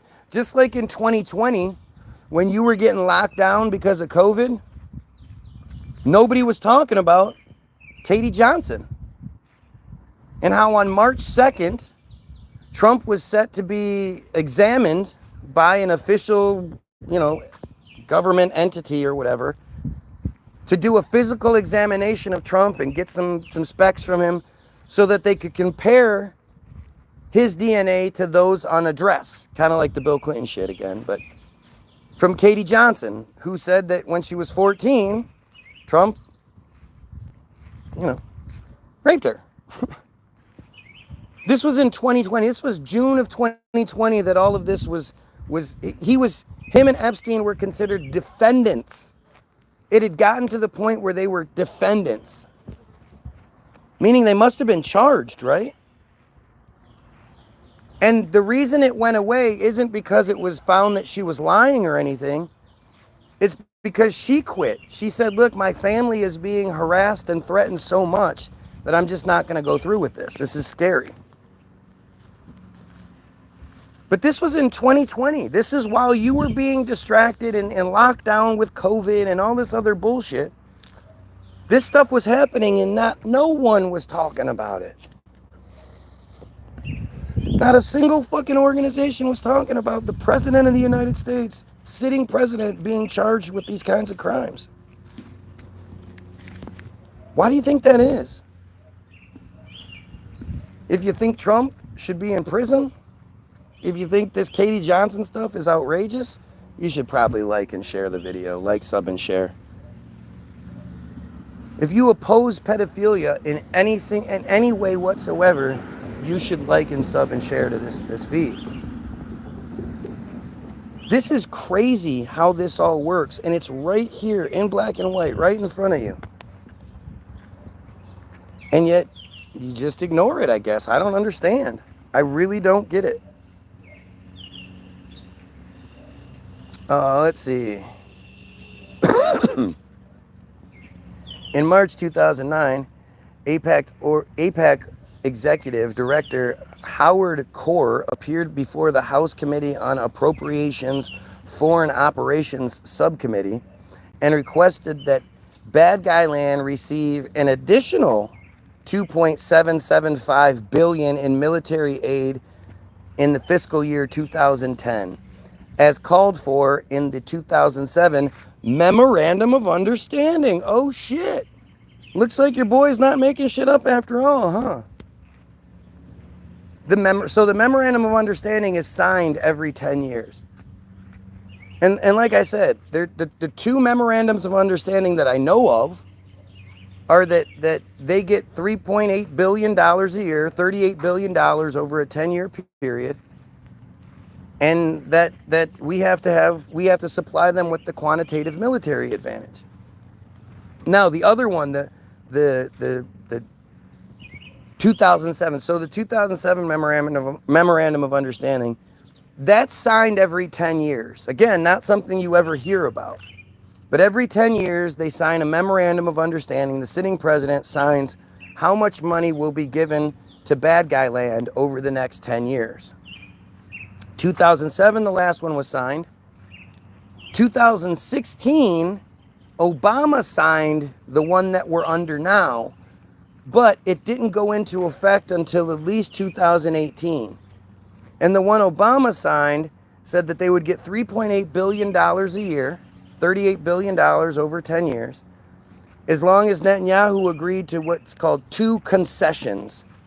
Those concessions were that they're not allowed to ask for any more money till this memorandum of understanding is done, and that they would use the money that we give them not to manufacture their own weapons, but to buy weapons from us to complete the illusion. So it doesn't look like the U.S. is just giving bad guy land all of this weapons. It has to look like that we're buying it so they can trick the American people. So we're going to give you a whole bunch of money, but then you have to spend it on on our weapons, okay? The thing is, by the time it went into effect, Trump had taken over, and those two concessions were then removed. And in its place was that there would be a cache of weapons kept in bad guy land that we keep there for emergency purposes. But if bad guy land feels the need to use them, they can, and we'll just keep restocking it. Right?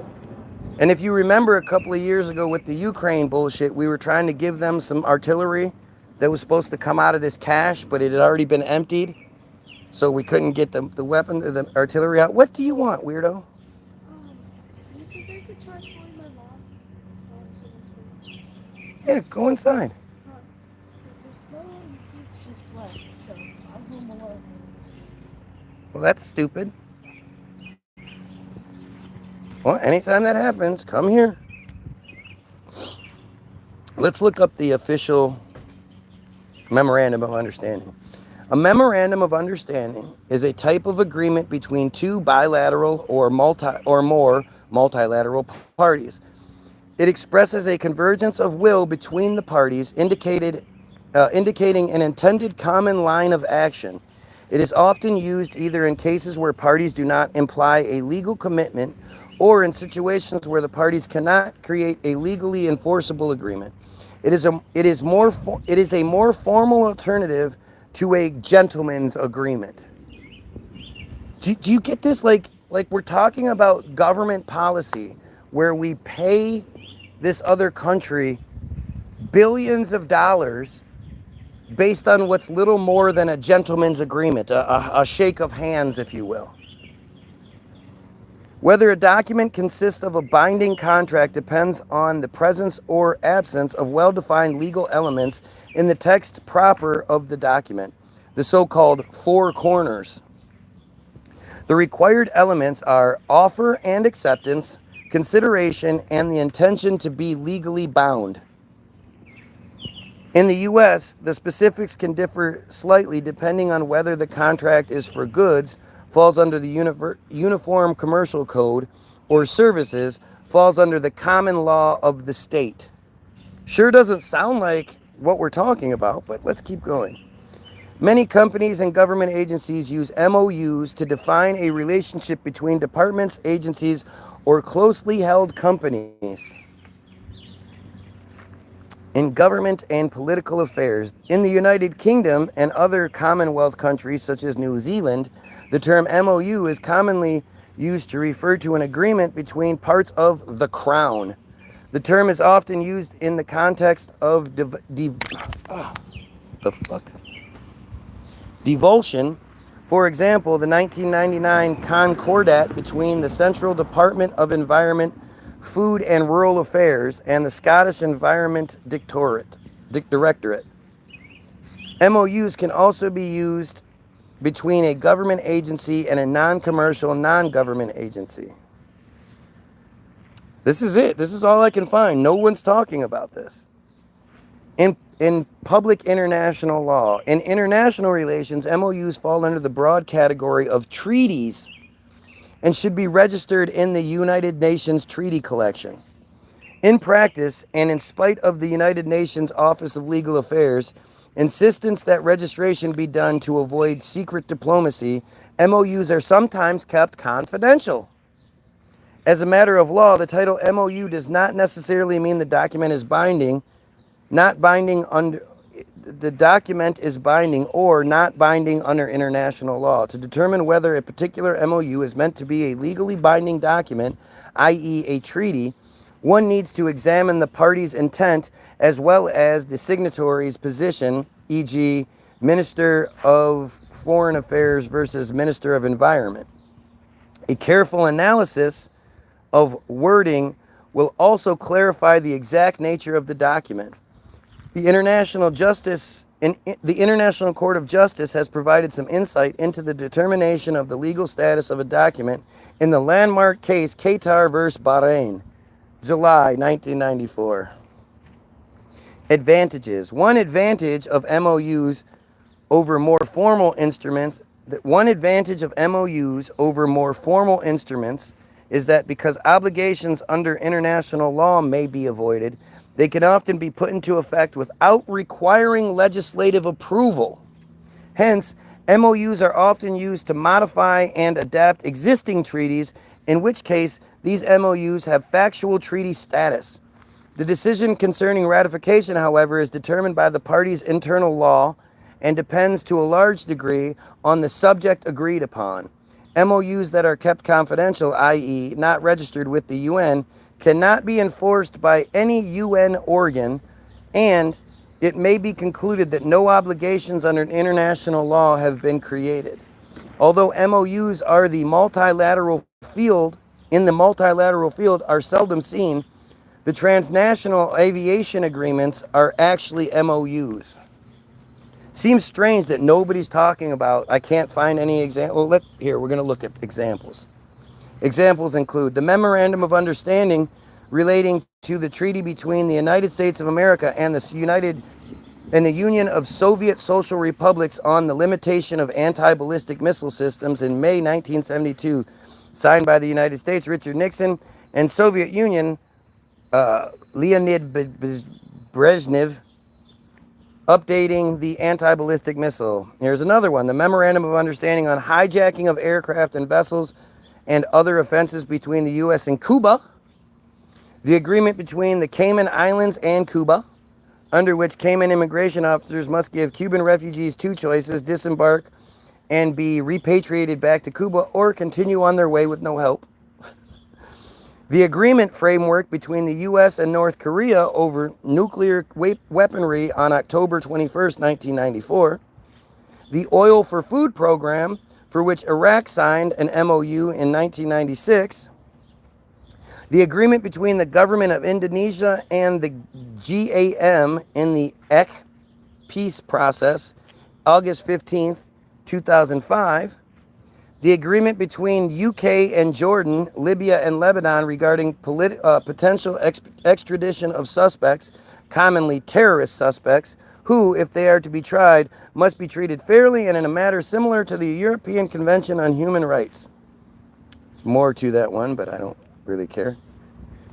The Memorandum of Understanding on Labor Cooperation between the People's Republic of China, Singapore, and New Zealand in 2008. The Under 2 Coalition, which is a 2015 Memorandum of Understanding which sets climate change mitigation goals for jurisdictions with over 1 billion residents. And last one, On December 2nd, 2019, the Michigan Department of Natural Resources and the Saginaw Chippewa Tribal Nation signed a memorandum of understanding to co-manage the Sanilac Petroglyphs Historic Natural Park.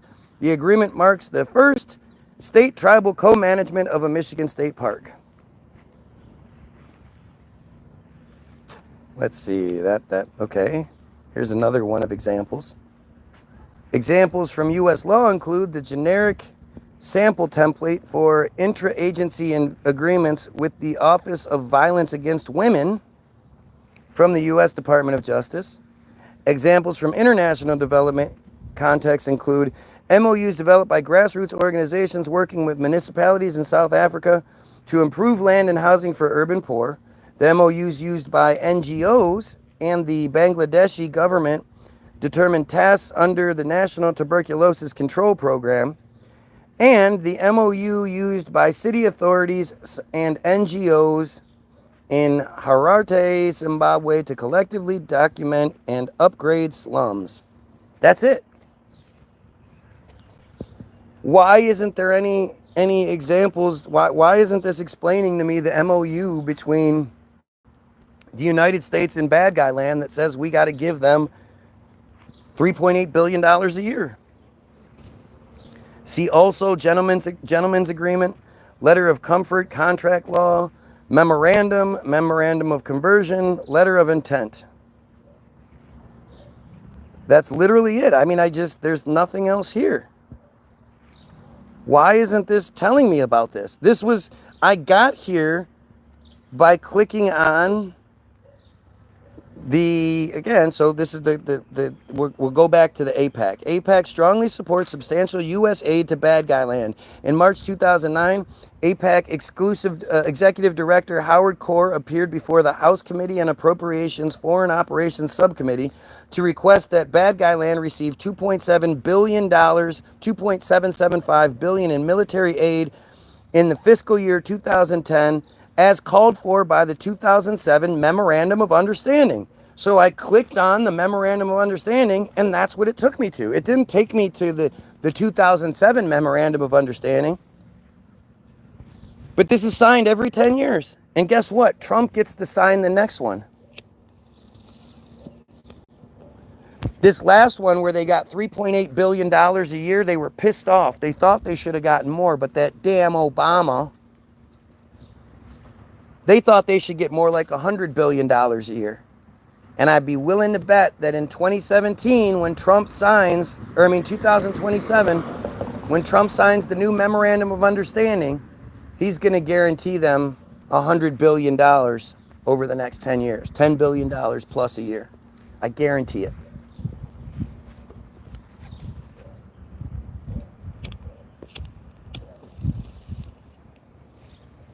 At least. It might even be more.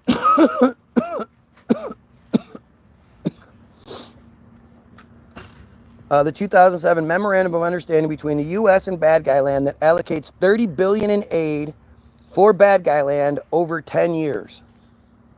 $3 billion a year. That was from 2007 to 2017. But like I say, the other one, it got signed. I can't necessarily figure it out. I mean, I can't figure out when it went into like when it became official. Because, again, Obama signed it in 2016. 2016. It's usually the president in the 6 that signs it. And then the 7 is when it takes into effect. And it lasts for that 10 years. So Obama signed that last one. But then, Trump, what a big fan he was of Obama legislation, kept everything the same except took out the clause that said they couldn't ask for any more money and that they had to use the money to buy weapons from us.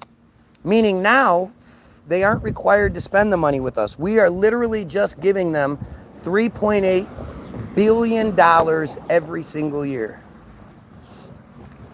How many Americans think that $3.8 billion a year could be better spent on U.S. stuff?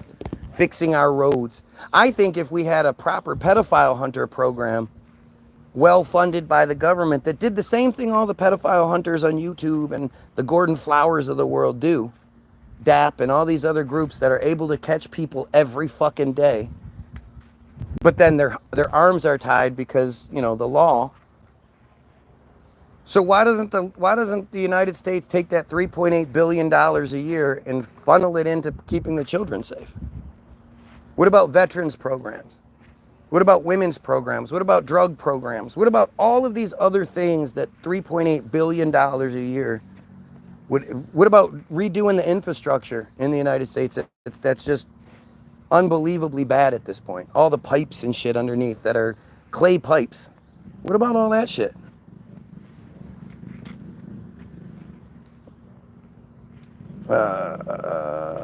CORE stated that American assistance to bad guy land serves vital U.S. national security interests and advocates critical U.S. foreign policy goals. See what they're doing there? And I just figured it out. They're actually threatening right there. It's a threat.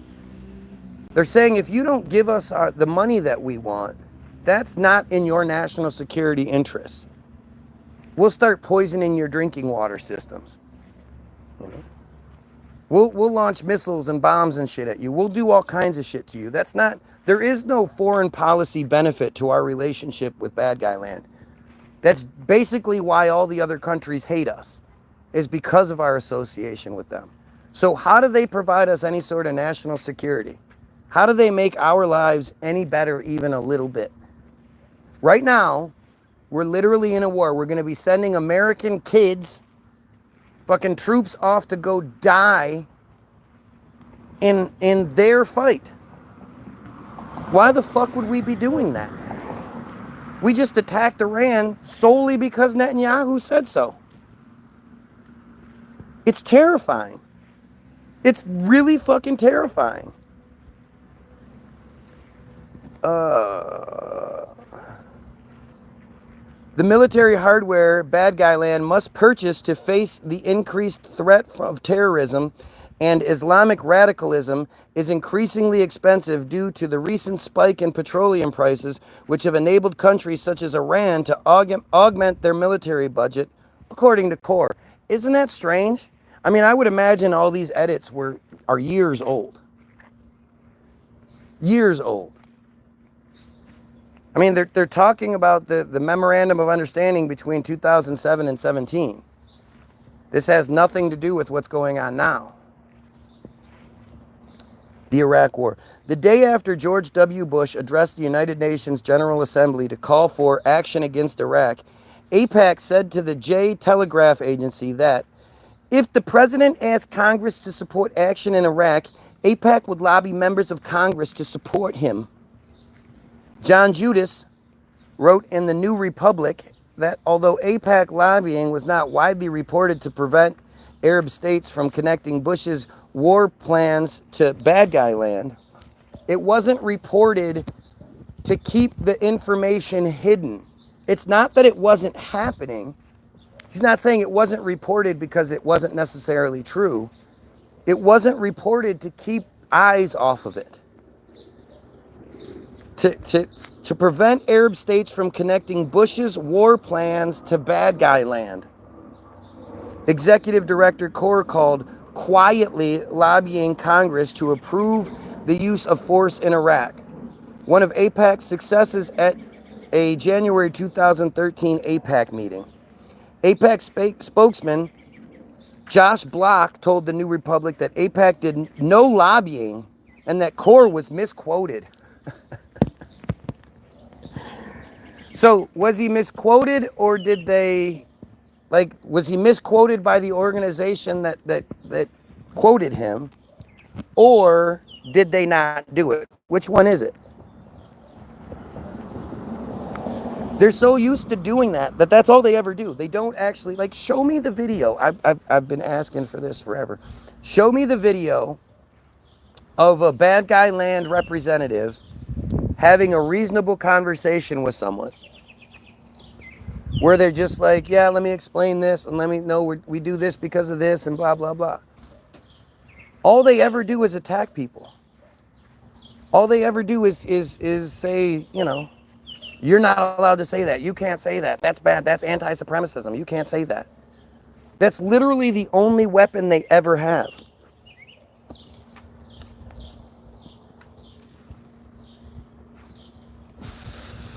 He was misquoted. He was misquoted, and it didn't happen. He was misquoted. In articles for the Washington Post, both Dana Milbank and Glenn Frankel noted that while AIPAC, like other bad guy government, officially had no position on merits of going to war with Iraq, Bush administration officials were applauded at AIPAC events for defending the Iraq war. I mean, this is just stupid. It's stupid how brazen this all is. Jeffrey Goldberg reported in the New Yorker that AIPAC had lobbied Congress in favor of the war, but that Iraq was not one of its chief concerns. Do you realize how stupid that is?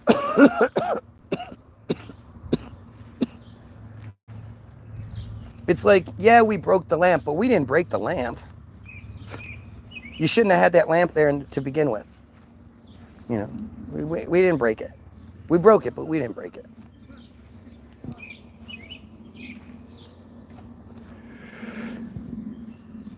The J period, the J News of Northern California. I mean, again, think about this. Where is the Muslim News of Northern California? Explained that while AIPAC never explicitly supported or lobbied for the Iraq war, some of the pro-Israel community had seen the war as aligning with the United States and bad guy land against Arab and Muslim radicalization. Radicalism. Those radical Islams, those radical Muslims are always attacking us.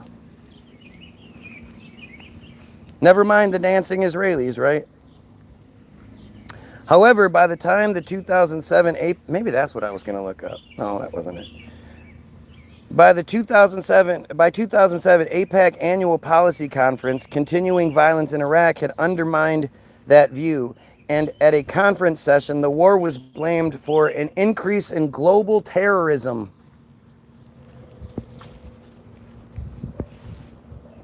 The United States and bad guy land are easily the biggest global terrorists. Like, it's not even a question. But hey, let's let's just be quiet. Policy toward Iran. Remember, this is one of those things that can't be edited by us. This is one of those locked up pages. No editing allowed. AIPAC's official position on Iran is to encourage a strong diplomatic and economic response coordinated among the United States government, its European allies, Russia, and China. Oh, yeah? A strong diplomatic and economic response, huh? Is that what bombs are? In 2012, now see, we keep going back to this previous time. Let's see if they actually bother to talk about it now. In 2012, AIPAC called for crippling sanctions on Iran in a letter to every member of Congress. I mean, again, this is like a threat, right? We're calling on you to do this. If you don't do this, you know, there's going to be significant consequences for you.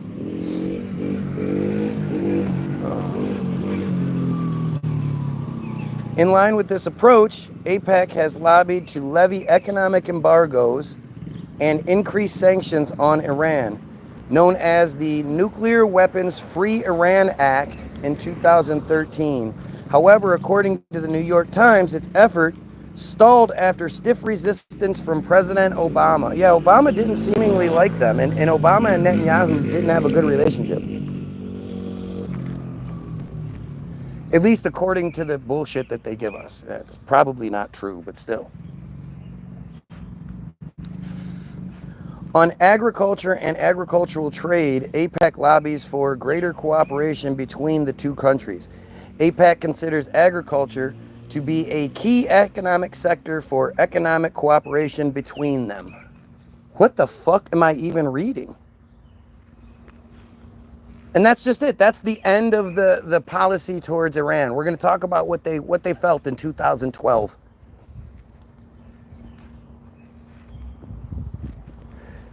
AIPAC has been compared to firearms,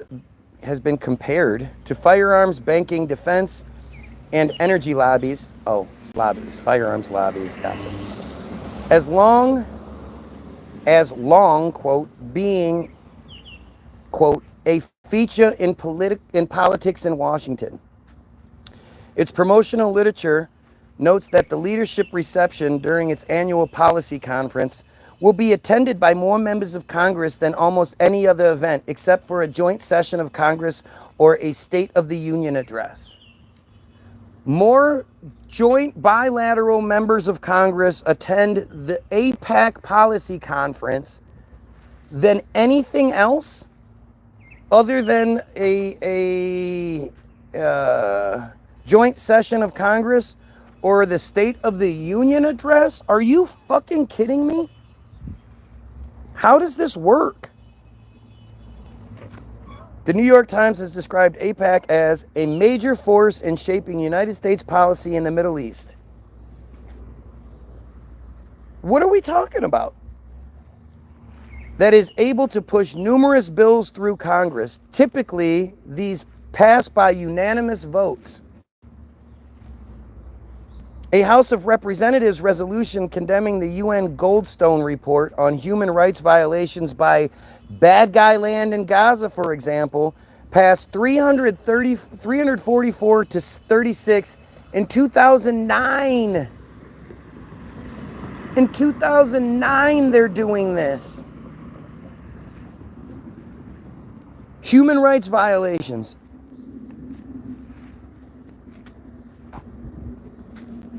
And I would imagine a resolution to condemning the UN report. So they're condemning the report past 344 to 36. Never mind what's like fucking shown to you.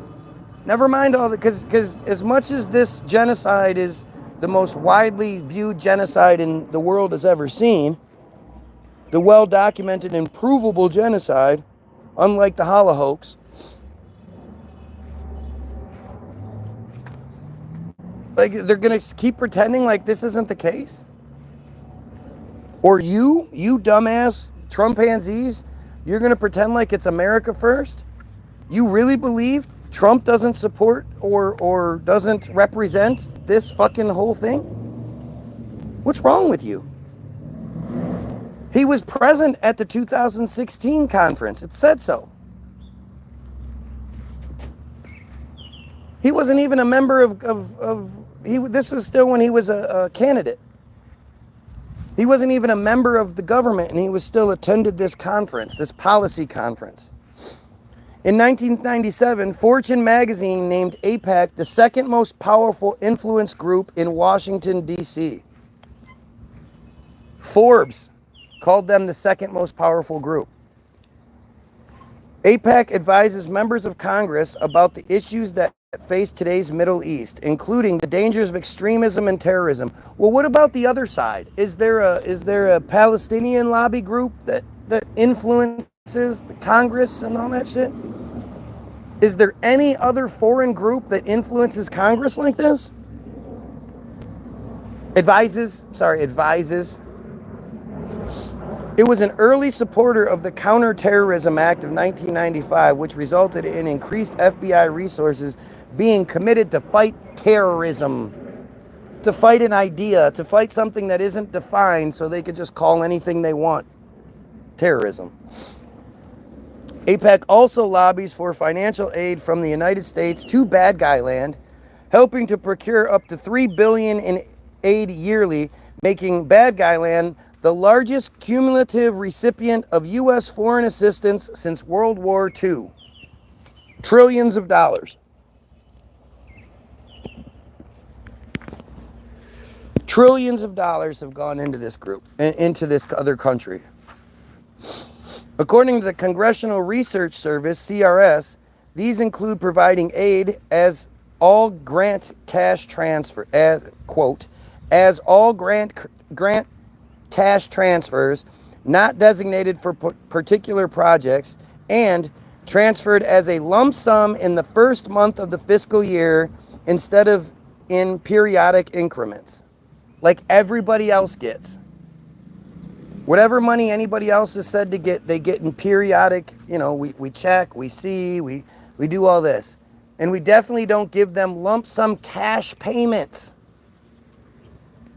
Lump sum cash payments of $3 billion plus in the first month of the fiscal year. You know, remember when I say all these things and the idiots in the comments say I'm lying or whatever they try to say. Yet here's the proof positive right here. There's no denying it. There is no arrogantly denying this just because you don't like it.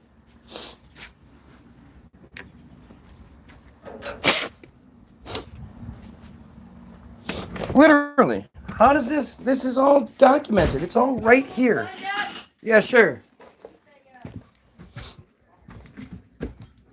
Bad guy land is allowed to spend about 1/4 of the military aid for the procurement in bad guy land of defense articles and services, including research and development, rather than in the United States. Right, because when we give them cash, we can then decide how they spend it, right? That just makes all of the sense. Hey, how did you get that $20 we gave you? Policy conference. So we're only going to go back to 2016, but appropriate, right? Here's a picture of Donald Trump speaking at the 2016 AIPAC policy conference. See, there he is. In 2016, nearly 20,000 delegates, 20,000 delegates. Jesus Christ. Attended the AIPAC policy conference. Approximately 4,000 of those delegates were American students. For the first time in AIPAC's history, the general sessions of policy conference were held in Washington, D.C.'s Verizon Center in order to accommodate the large number of delegates.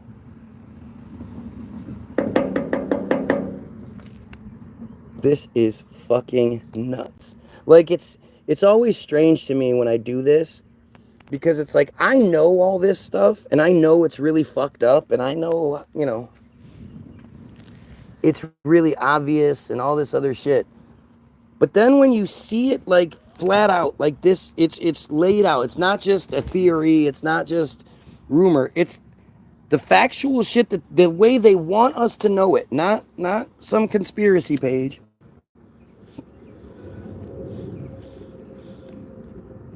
Remember, Naftali Bennett said that they control Wikipedia so it has a pro-Zionist perspective.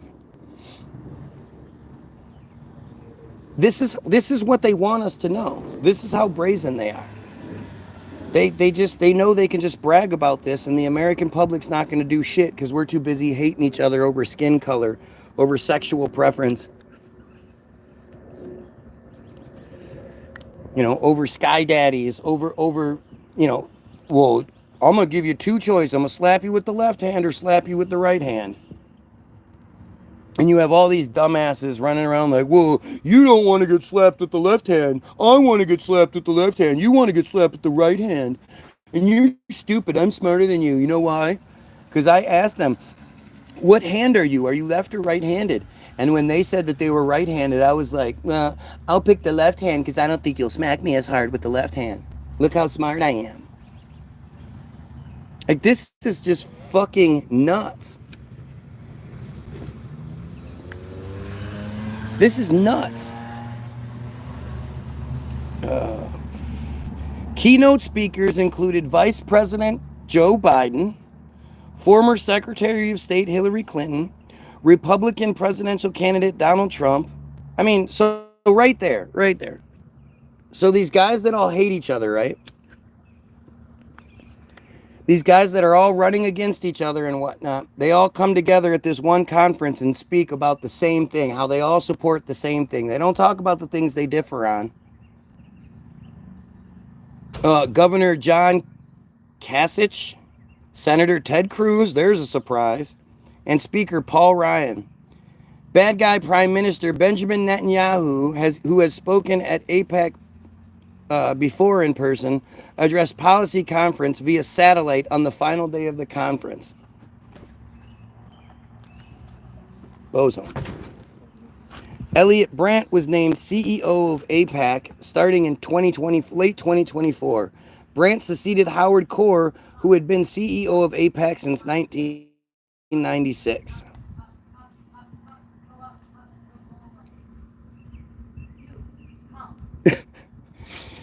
This is a list of the presidents. AIPAC President Robert Asher from 1962 to 1964. Short bio. He sold lighting fixtures dealer in Chicago. A lighting and fixtures dealer in Chicago was named president of AIPAC. Dude, seriously, it's like it sounds like I'm making this shit up. Larry Weinberg from 76 to 82. Well, who was the president from 64 to 76? Guess we skipped that one. Real estate broker in Los Angeles and former owner of the Portland Trailblazers, Larry Weinberg, was the president of AIPAC. The lead lobby group in the country that lobbies the government and gets them to change their policies and have a pro-bad guy land perspective was a real estate broker and the owner of the Portland Trailblazers. You have to be kidding me. I can't believe it's this obvious. Edward Levy Jr. ended in 1988. We're not going to say when he started, but he sold building supplies. He was a building supplies executive in Detroit. President of AIPAC. Mayor Bubba Mitchell from 1990 to 92 was a real estate developer in Mobile, Alabama. David Steiner resigned in 1992. Again, what this timeline is so fucking. Construction and real estate executive. Stephen Grossman from 1992 to 96, communications executive and former Democratic Party chairman. Well, at least we finally get a fucking government official in there, huh? Melvin Dow started in 1996. He was a Houston attorney. We don't get to know any, started in 96. Lanny Kaplan from 98 to 2000 was a New Jersey insurance executive. Tim Wooliger, he ended in 2001. He was a Cleveland investor. That's his job. He was a Cleveland investor. And a lot of these guys have their names in red, so you can't actually see who they are. Amy Friedkin, who was obviously the first female from 2002 to 2004. San Francisco active in grassroots bad guy-ish organizations. That's it. And she was the president. Bernice Manouchian from 2004 to 2006. Don't get to know what she was involved in. Howard Friedman. Is that again? Didn't we have a Friedman beforehand? Guess not. Howard Freeman from 2006 to 2010. Don't know what he was in beforehand. Lillian Pincus started in 2016. Don't know what she was in. And then Betsy Burns Korn, 2020 to present. We don't get to know who, former AIPAC vice president and former NFL employee. These are the presidents of AIPAC who influence the United States government, who control Congress. I mean, if that doesn't sound like they're just putting people in a position to cover for the fact that bad guy land actually controls it. I don't know what does. You know, what else do you call it? You think they just randomly assign these, a Cleveland investor is going to be the president? This is insane. If you think this is insane, like, share, and sub. If you think this is totally normal, dislike, share, and sub. But make this make sense. Somebody make this make sense. Oh wait, you can't because they shut off the comments. Go figure. Supporters. AIPAC has a wide base of supporters both inside and outside of Congress. Support among congressional members includes a majority of members of both the Democratic and Republican parties. Oh, go figure. Show me some other organizations that exist like this that have, you know, both Republican and Democrats just working together. Working together, sharing day by day. According to AIPAC, the annual policy conference is second only to the State of the Union address for a number of federal officials in attendance at an organized event. Guys, according to AIPAC, the annual policy conference every year is second only to the State of the Union address for the number of federal officials in attendance at an organized event.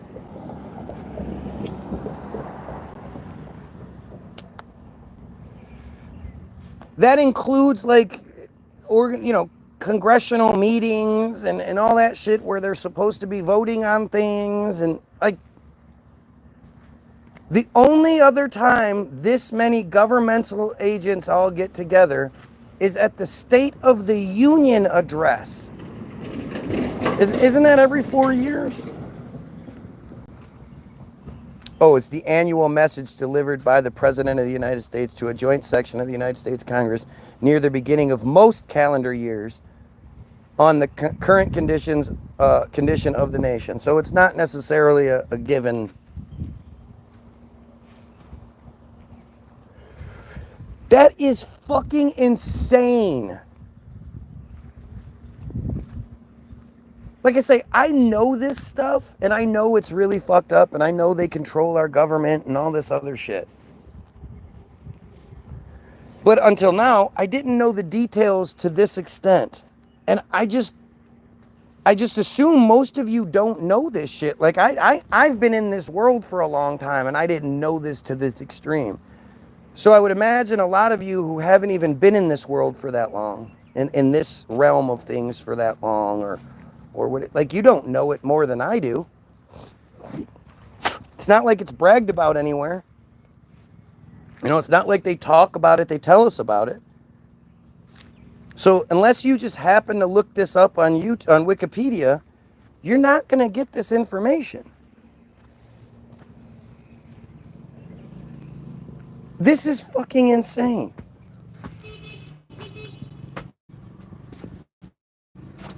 Chubby girl. What?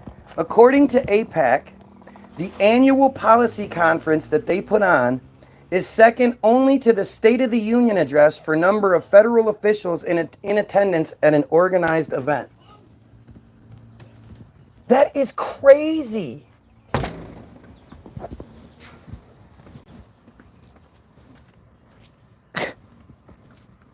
And you wonder who dictates our country's policies and shit? This is the policy conference that they all attend. And you don't think that this has to do with the way the world works right now, the way our country works? Controversy and criticism. Let's see what this has to say. One critic, former Congressman Brian Baird, who said he, quote, had admired bad guy land since he was a kid. For what reason? Why would anybody admire a fucking terrorist colonial organization that has been systematically killing people for 75+ years? Who only exists because of killing people? Like, it's so utterly disgusting all the way back. And then when you look and you find out that this has been going on since the late 1800s, when they initially were going to maybe put it in Uganda, but they knew that they wouldn't be able to sustain themselves because they're so lazy. They didn't think the people would be willing to do the farming and all that stuff necessary to maintain that. Uganda was too far away from everything for them to be able to be supplied everything like they needed. But in the late 18s, early 19s, they were talking about making it in Uganda while still focusing on taking over Palestine.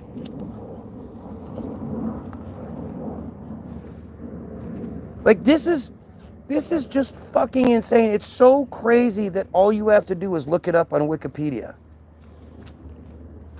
You know, the thing where Naftali Bennett bragged that they control it so it has a pro-Zionist perspective. Again, I'll show you again for all those that are new to this video. Moetzet Yesh, in conjunction with My Israel, has arranged instruction day for wiki editors. The goal of the day is to teach people how to edit in Wikipedia, which is the #1 source of information today in the world. As a way of example, if someone searches the Gaza flotilla, we want to be there. We want to be the guys who influence what is written there, how it's written, and to ensure that it's balanced and Zionist in nature. I came here to learn. They control this. This is the future president. This 2010, he hadn't been prime minister yet. He wasn't prime minister of bad guy land until 2022.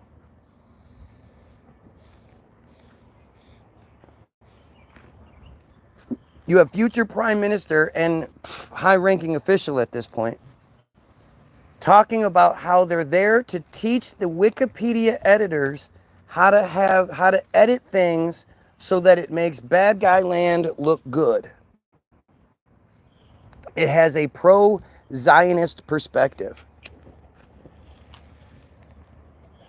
That is, I mean, I just don't understand what else I can provide you. To then come to Wikipedia and read all of these horrible things that they're bragging about. Like, this isn't even, everything I've read to you hasn't been in the criticism section. It's just the basic information.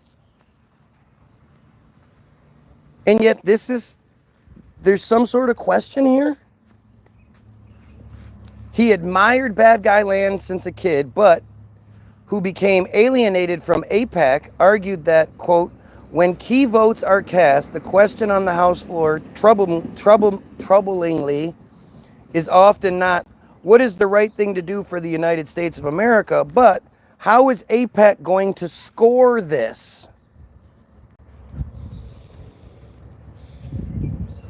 Because you got to have a high score from AIPAC to be able to get the most incentives. Just like ACT-IL, the better your score, the better your prize. ACT-IL was the social media app that encouraged the civilians to attack people like me and gave scores for it. Because Team Jorge was the Bad Guy Land Black Ops organization, one of them, one of many, that had 30,000 plus bots at their disposal to attack people like me. But when they need to bring the human touch in, they also have ACT-IL. It's all here. I'm literally reading to you from the perspective that they want us to have. He cited a 2009 House resolution he opposed condemning the Goldstone report on civilian deaths. When we had the vote, I said, we have member after member coming to the floor to vote on a resolution they've never read, about a report they've never seen, in a place they've never been. Baird worries that AIPAC members and supporters believe that they are supporting bad guy land when they are, quote, actually backing policies such as the killing of civilians in Gaza that, quote, are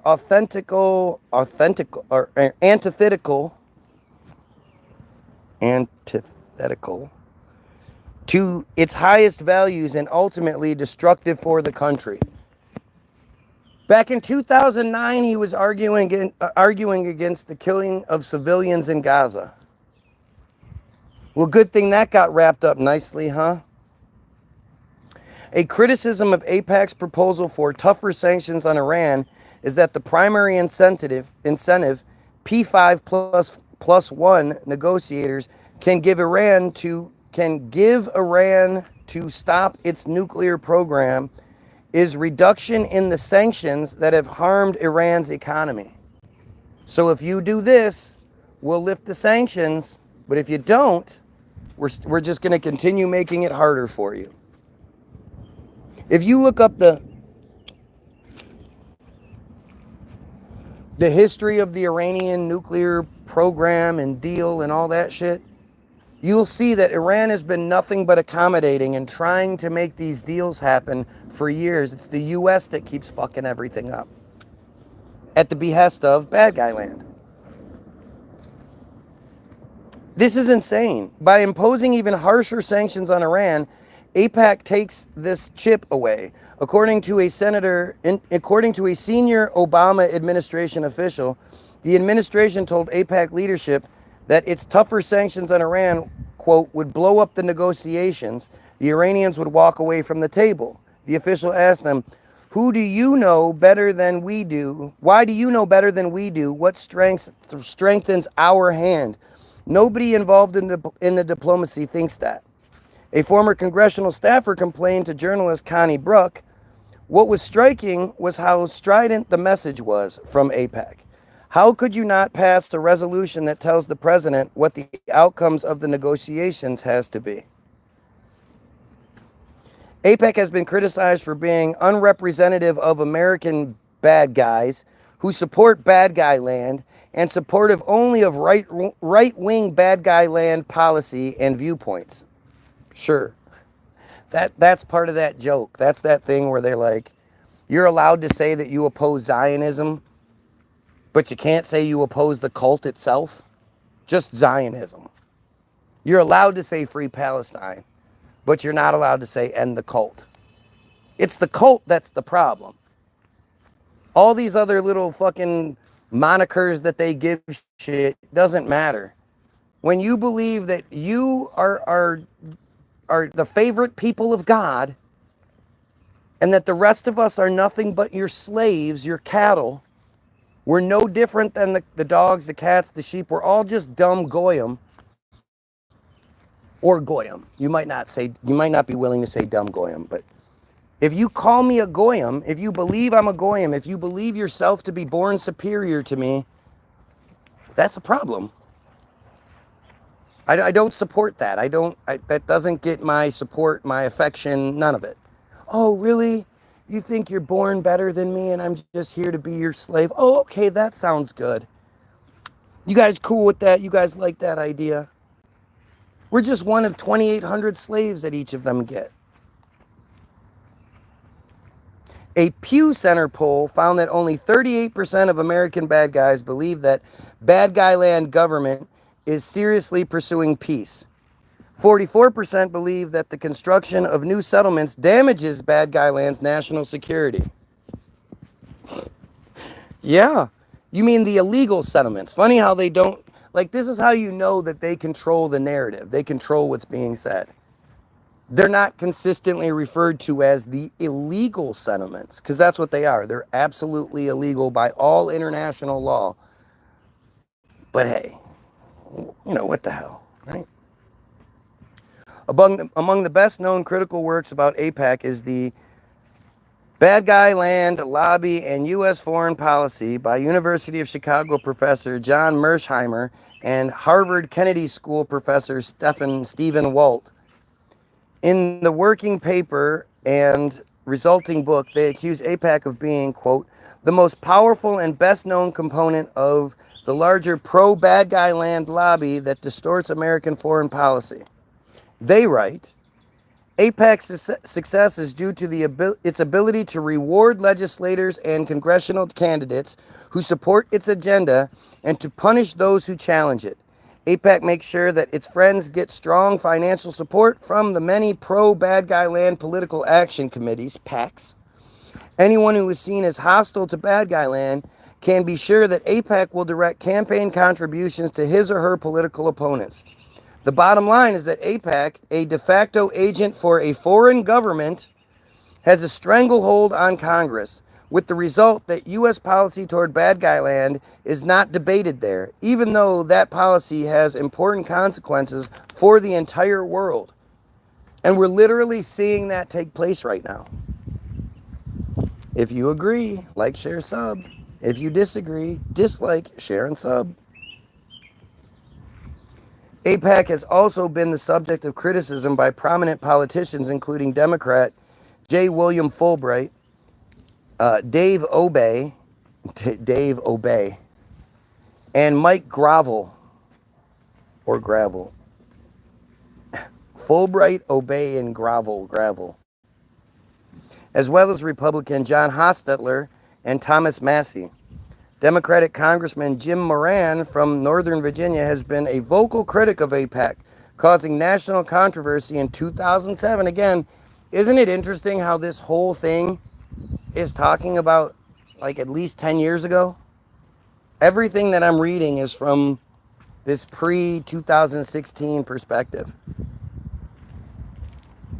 Causing national controversy in 2007 and drawing criticism from many bad guy-ish groups after he told California bad guy-ish magazine, Tikkun, that AIPAC had been pushing the Iraq war from the beginning and that I don't think they represent the mainstream of American bad guy-ish thinking at all. But because they are so well organized and their members are extraordinarily powerful, most of them are quite wealthy, they have been able to exert power. So, he was wrong, clearly. If he then got attacked from all these different groups when he said that they don't represent the American bad guy that much. Obviously, they do. AIPAC's membership has been described as overwhelmingly Democratic by one conservative columnist, Jennifer Rubin. B-I-N, by the way. In 2020, we finally get some stuff. Democratic Congresswoman Betty McCollum accused AIPAC of hate speech and said the group is a hate group. She must be a conspiracy theorist. Stupid Congresswoman. In 2020, Senator Bernie Sanders said AIPAC provided a platform for bigotry and said he will not attend their conference. In 2023, February 19th, on CBS Face the Nation, Sanders said that AIPAC, formerly bipartisan, had evolved towards attempting to destroy the American progressive movement. That's one of them saying it. He's one of their like biggest assets, right? They have to have somebody there that is the opposition, that they control, the controlled opposition. Because if we didn't have somebody to look at like Bernie Sanders, then one of us would rise up and be the Bernie Sanders that they can't control. So they have to give us something. Alleged complicity with anti-Semitism, spelled the new way, A-N-T-I-S-E-M-I-T-I-S-M, not with the hyphen and the capital S. Critics have alleged that AIPAC is anti-Semitic. Well, they do hate the Palestinians. Complicit in anti-Semitism, which they're not. They're the exact definition of policy and predisposition favorable to them. Semitism is policy and predisposition favorable to them. You can look it up, Merriam-Webster. We already did once. We might even have to do it again. Jesus, I don't want to keep reading this bullshit.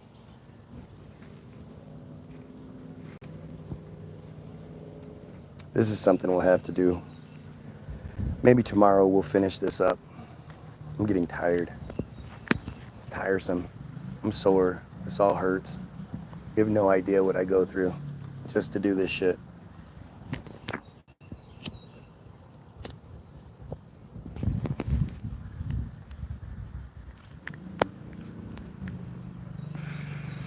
This is just shocking. I am so much more appalled by this than I was when I started this whole thing, this video today. I don't know how anybody can watch this video and think nothing of it. I mean, the comment section has been shut down on my end for well over an hour. I haven't been able to see what people are saying. And that's kind of a good thing because it doesn't, then I'm not as distracted, right? Oh, excuse me.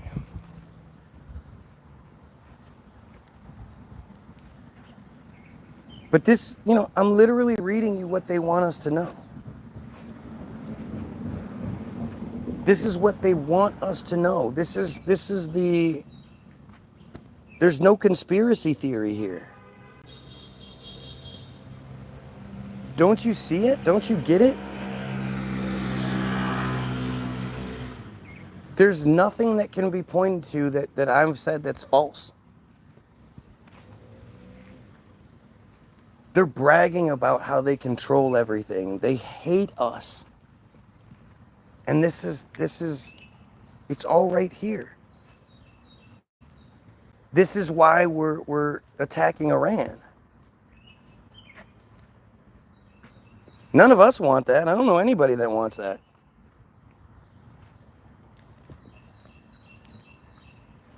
Our government is supposed to represent us, and our government isn't representing me. Not any of the people I know.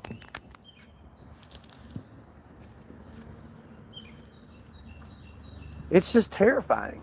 It really is terrifying when you think about it. Doesn't it make sense as to why the President of the United States is destroying the First Amendment over this foreign group? They're making free speech the foundation of America. The thing that they've sold us on our patriotism the entire time, well, it's because you have free speech here in America. That's what you should be fighting for. That's what all those soldiers have died for. Blah, blah, blah, blah, blah.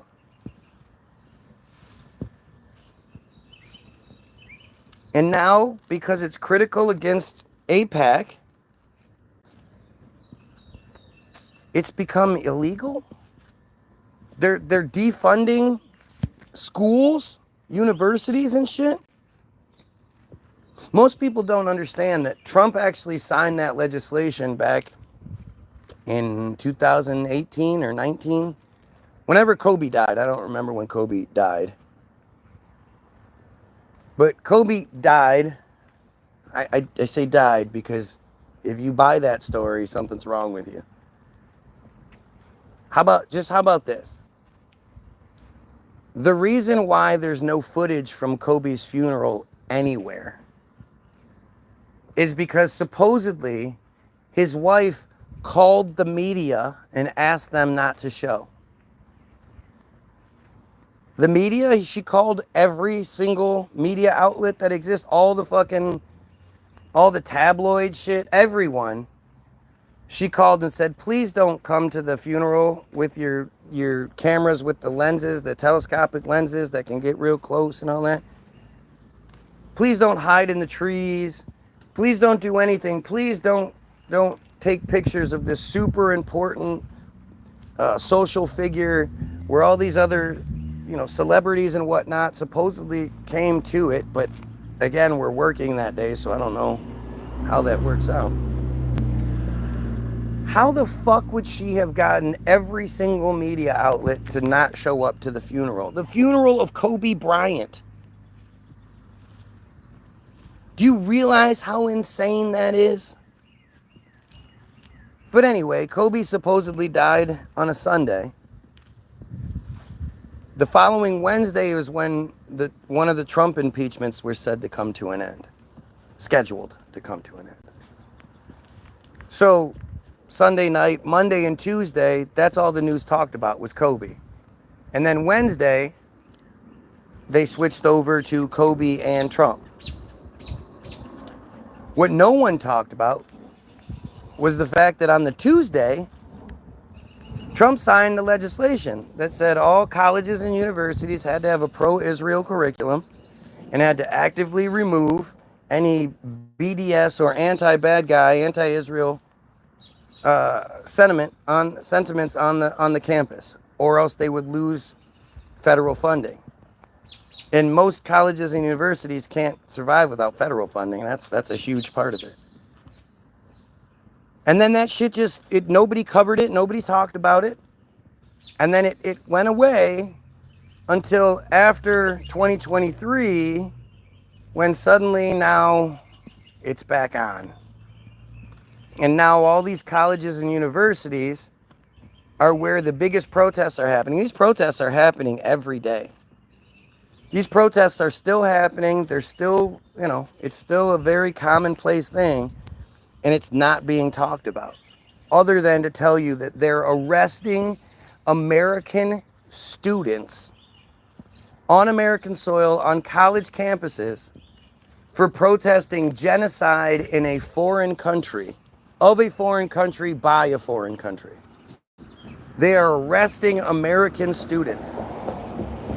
And what's crazy is you're not hearing, and like the people that can afford to send their kids to Harvard, Columbia, Yale and shit like that. These are the highest members of society. You have to have some money to be able to send your kid to that school. None of the parents are coming out in defense of their children. None of the parents are even coming out to scold their children. You're just not hearing anything from anyone regarding it. Isn't that strange? Isn't that strange? All these America First Trump pansies who used to come on here prior to the election and tell me, Trump's going to cut the gas and food prices. Trump's going to end the wars with one phone call. That's what he said. He said he's going to cut the gas and food prices and end the wars. Hasn't done shit. Hasn't cut anything. Everything's actually gone up. And we're now at war. Not only did he not end the wars with one phone call, we just attacked another country. An act of war. Not a preemptive strike, an act of war. Do you not get how fucking insane that is? And yet all these America First Trump pansies are watching all that happen and watching him destroy the First Amendment, and nobody's saying anything. You have to be fucking kidding me.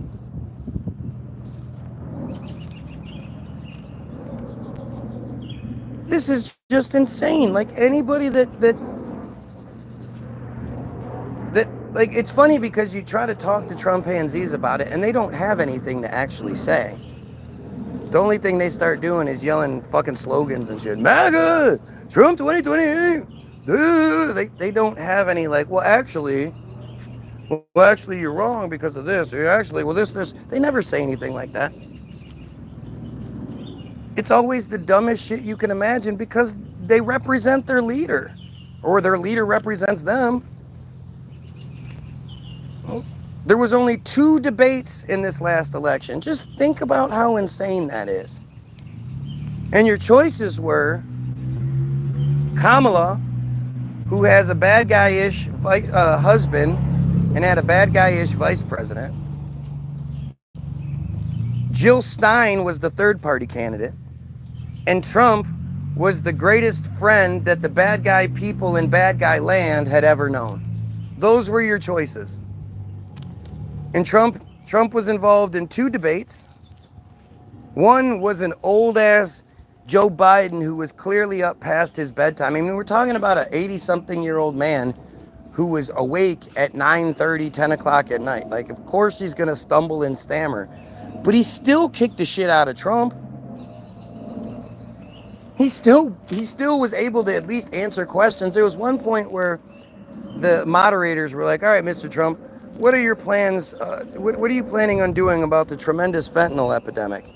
And he was like, well, Biden, the borders, Biden, borders. And they were like, all right, yeah, but what are you planning on doing about the tremendous fentanyl problem? And he was like, no, I get it. Biden, borders, Biden, borders, Biden. And they were like, we get it, Mr. President, right? We get it. But what are you planning on doing about the fentanyl? He was like, I know, the fentanyl thing. I'm going to answer that. Biden, Biden. Literally, that's all he did. And then you look at the Kamala thing, and prior to the Kamala debate, he's running around talking about how she's scared of him. We're just a woman. And women won't do shit. These women, blah, blah, blah. I want to have 3 debates. I want to have 3 debates. She's only willing to have 1 debate. And she was like, no. I just need 1 debate. I'm willing to have as many as you want, but I only need 1 debate. Then the debate happens, and she just kicks his fucking ass. You know, she looks like a professional linebacker going against a peewee running back. Like, it's just, she just kicks his ass. And then afterward, they're like, so when do you want to do the next debate? And she's like, yeah, anytime you want. And suddenly the Trump people are like, oh, we don't want to do any more debates. No. For some strange reason, we just decided we don't want to do any more debates against this woman who just beat the shit out of our guy. And the Trumpanzees just go along with it. Like, oh, yeah, he won. What are you talking about? Trumpanzees, the majority of them, I mean, there are going to be a couple Uncle Toms here and there. But the majority of the Trumpanzees are just racist white people. They're racist, sexist, homophobic white people who are too cowardly to actually say those things and admit to being those things. So they support Trump, who, as far as like having done or said anything, like those are the only real things you can attach to him. He's a bigot, he's a homophobe, he's a sexist, he's a racist. You know, these are the only things that are like really attributed to him. When has Trump ever been racist? Blah, blah, blah. Shut up. Just shut up. And that's the sad part. Like, you know, it'd be better if you would just be who you are and you could at least vote for a candidate that you know, I mean, voting is just so stupid. I can't imagine why anybody still votes. After 2016, when Trump lost by 2.7 million votes, 2,700,000 more people voted for Hillary than for Trump. And for the 3rd time in modern history, the Electoral College had to step in and fix it because we didn't pick the right candidate. The first 2 times are when George Bush Jr. won. And then the 3rd time was with Trump. Every other time, you know, what we pick is okay. That's okay. But in 2016, we just didn't know. We couldn't have California picking a president. We can't, blah, blah, blah, blah. You don't understand the Electoral College. That kind of bullshit, right? They then do the whole Epstein thing takes place. And he is, how you doing? He is, not only is he associated with Epstein, he's, his presidency covers it up. They catch this man. They admit that they find that in all of his residences, there were control rooms wired to every other room of the house with audio and visual. And that in each one of those hidden control rooms, there was a safe. And in each one of the safes, there was videotapes and DVDs and flash drives and all that shit with the famous person's name, the name of the victim, and how old they were. They found all these tapes. They found them. They admitted to finding him.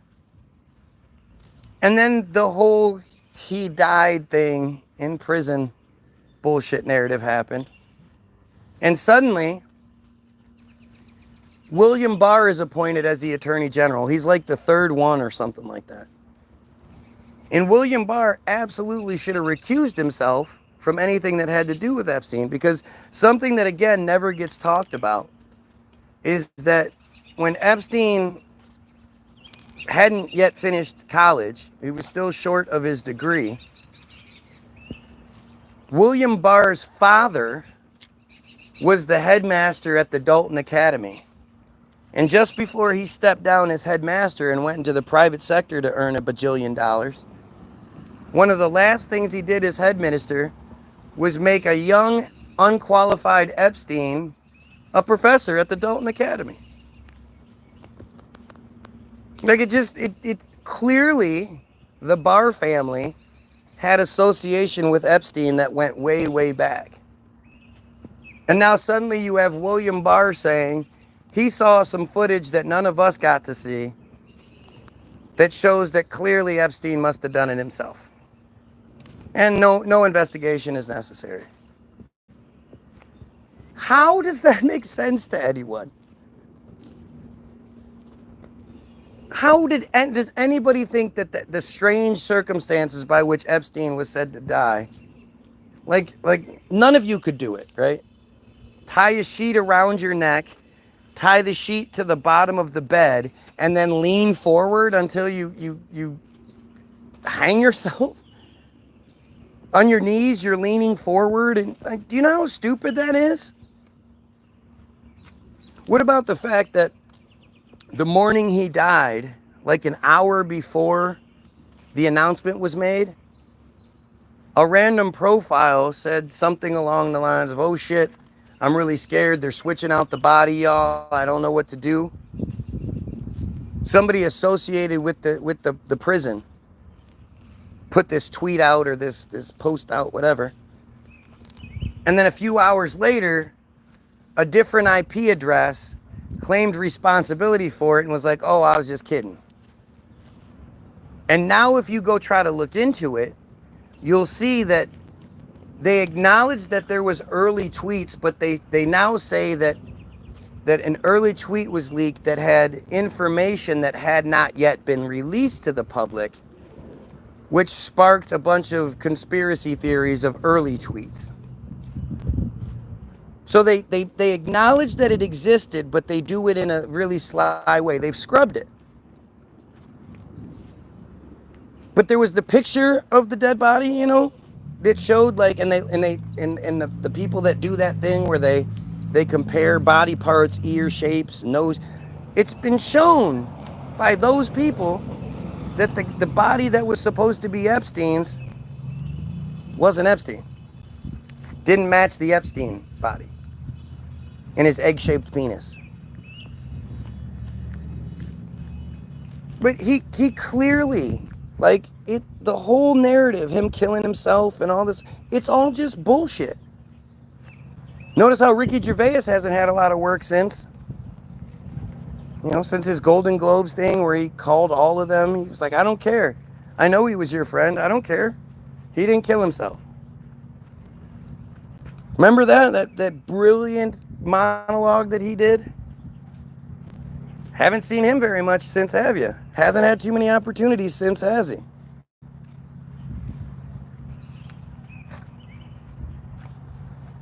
You know, people love to forget that Trump lost, that Trump was best buddies with Epstein for years in the New York nightlife scene. Trump, Epstein, and Stephanopoulos were known as the Three Amigos or the Three Musketeers. I never remember which one it is.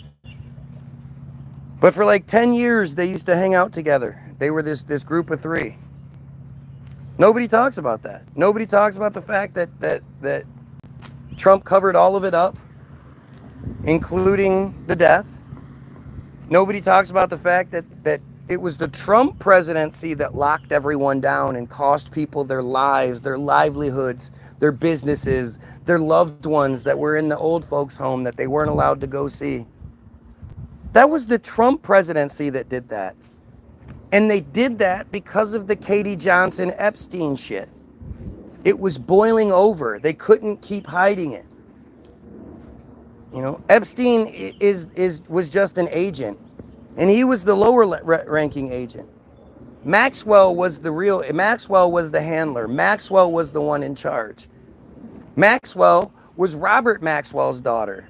And Robert Maxwell, although he was a British citizen and a disgraced mogul, when he died mysteriously and his $500 million fortune disappeared, that then Epstein ended up with, He was given the highest ranking Israeli military funeral somebody can be given. Multiple prime ministers and leaders from all over their community spoke at his funeral and at his eulogy. And one of the prime ministers said, "We cannot say here today all that this man has done for bad guy land." And if it weren't for actually Robert Maxwell sneaking in Air Force parts or plane parts and shit, they would have lost the 1967 war. It's because of Robert Maxwell that bad guy land even really exists today. Like they said, they couldn't say just how much that man had done for bad guy land. And then his daughter happens to be the Epstein connection. Like, it's just so fucking obvious and stupid. It's so bad how they do this to us, and we're you know, you're supposedly some sort of bad guy if your eyes and ears fucking work. Are you kidding me?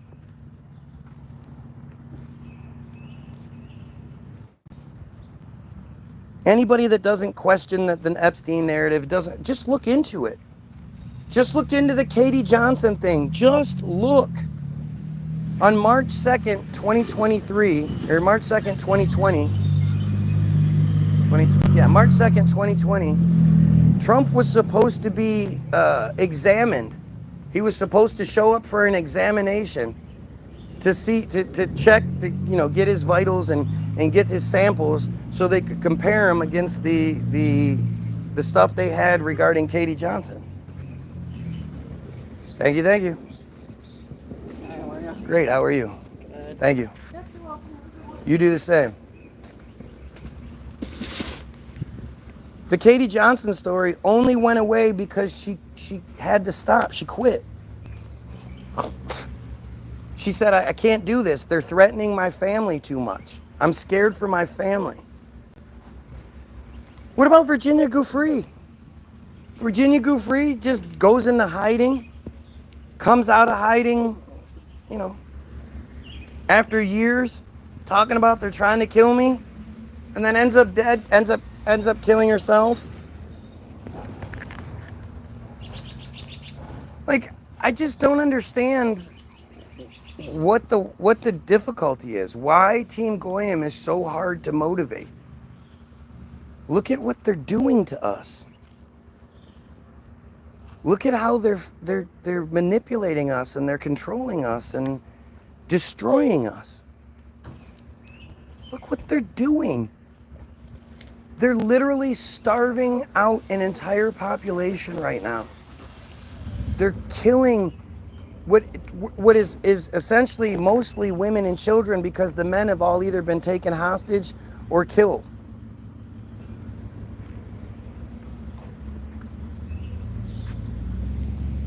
They're killing children.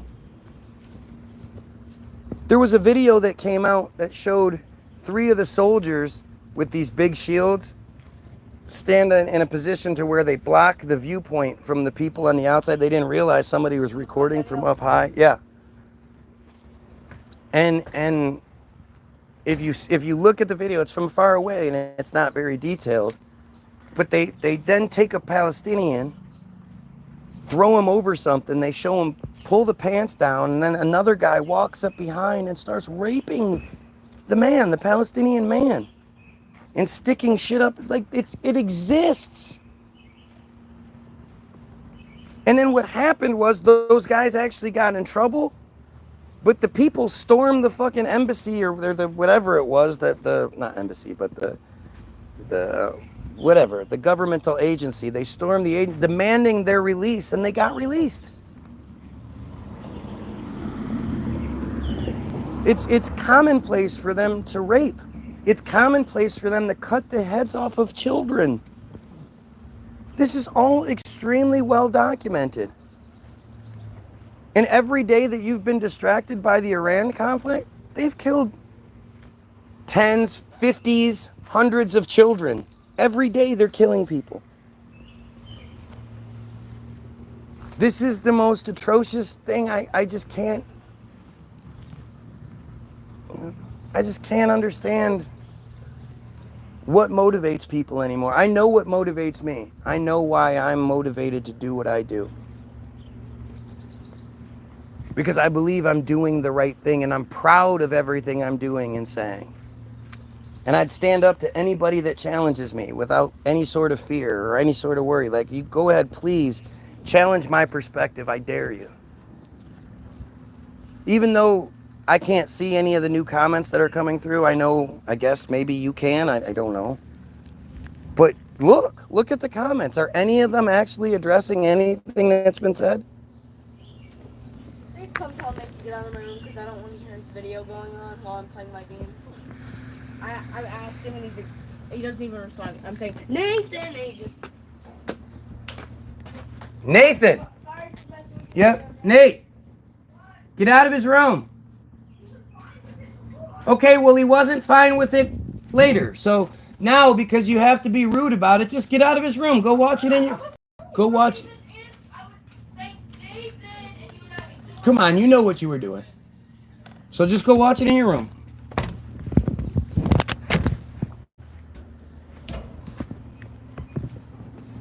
Go get your free download. www.the-bilderberg, It's free, it's music. If you're sick of all of the same chosen bullshit you're getting, because they absolutely control the music industry, and there's a reason why all of the music is shoot, shoot, shoot, kill, kill, kill, hate, hate, hate, bitches, hoes, N-bombs, N-bombs. I'd say it, but, they're just looking for reasons to cancel me, so I'm not going to say the word. If you're sick of all that shit, go check us out. Free. It's free to download, free to listen to. You can donate. We appreciate the donations. They've been fantastic. But if, at the very least, just go listen. And all we ask is that you share it with somebody. It'll ask you how much you want to pay. Again, you can donate, or you just put 0 and it's free. But all we ever ask is that you share it with someone. There's going to be a link to the most important video ever made, which is Hollywoodism. Hollywoodism is the video where they acknowledge that they somehow created Hollywood. They don't really explain how that part happened, but that they controlled it with an iron fist forever. And then again, it's not like they just gave up control. They just sort of stopped talking about it. But at one point in the video, one of the descendants, one of the women says, you could say that the American dream is the bad guy-ish dream. Like, they acknowledge that not only did they control Hollywood, they used Hollywood to create the American society that they wanted, which includes all of our history, all of our political stuff. Everything is included in this. They've used Hollywood to manipulate things in the way that works for them, which is why we have AIPAC. AIPAC is the most obvious foreign agency controlling our government possible. I mean, I don't understand how anybody could see it any differently. But it's all has to do with Hollywoodism. And the thing is, unlike Loose Change, Obama Deception, or any other conspiracy video that ever exists, I didn't make it. None of us made it. They make it. They made Hollywoodism as a brag in 1997 or 8 or 96, one of the three. They made this movie as a brag. Look at what we were able to do. If I made it, it would be panned. All these tropes. Look, you can't say these tropes that they control Hollywood. That's an anti-Semitism trope. Blah blah blah blah blah. They would run with that. But they made it this time. And before we do bounce, I do want to show you this one more thing. We're gonna flip it over so we know there's no funny business. Semitism definition. That's what I wanted to look up. I forgot to look that up. Okay. So we're going to pull up the Merriam-Webster page. Right. Merriam-Webster. Semitism definition. Semitism. No funny business. Number 1A, Semitic character or qualities, of which they don't have. New study came out saying that they had that 95% of the Israelis checked didn't have any Semitic blood. Number 1B, a characteristic feature of a Semitic language occurring in another language. Number 2, policy or predisposition favorable to the bad guys. Semitism is supremacy. Policy, meaning the laws, rules, regulations. Predisposition, how people go into things. The attitude you have when you go into something is favorable to them. Nobody else has that. Nobody else has some sort of ism that gives them favor. So every time somebody tries to pull that anti-Semitism bullshit, you should be proud of it. You should say, yeah, I oppose any one group having favor over anybody else. I believe in equality, that everybody is equal and that nobody gets favoritism. So keep that in mind when that weapon is used against you. Also in the description, you're going to find links to 2 of our newer songs, COVID Sauce and Donald Trump Hates America. Although you should check out our newest song, which is Sleight of Hand Job, False Flag Coming. It was written before all this bullshit that's happening right now. It was written like a couple months ago. It was written right after the Yemen bullshit started coming out. And I instantly, as soon as I heard it, I went and wrote the song. Maybe I should include that one in the description. I think I'll include that in the description as well. Go check out the Facebook pages. The Facebook page. Go like, share, and sub to that. If I'm not live here, I'm live there. I'm live here every day. So if you think that you can come up with something better than what I'm saying, or tell me how I'm wrong about something, if you can get it in before they shut off the comments, you're welcome to. Any day, I'd love to hear your perspective. Our society is really fucked up. We're not allowed to kill pedos. You know, pedos are the worst, and they end up getting slap on the wrist sort of sentences if they even get anything.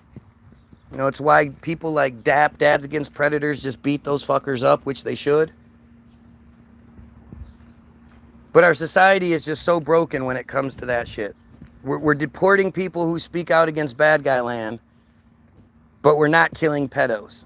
How that makes sense to anyone is beyond me. But the most important thing I ever say in any of my videos is a plea to the pedos. I'm pleading with you. Please do one good thing in your life and kill yourself.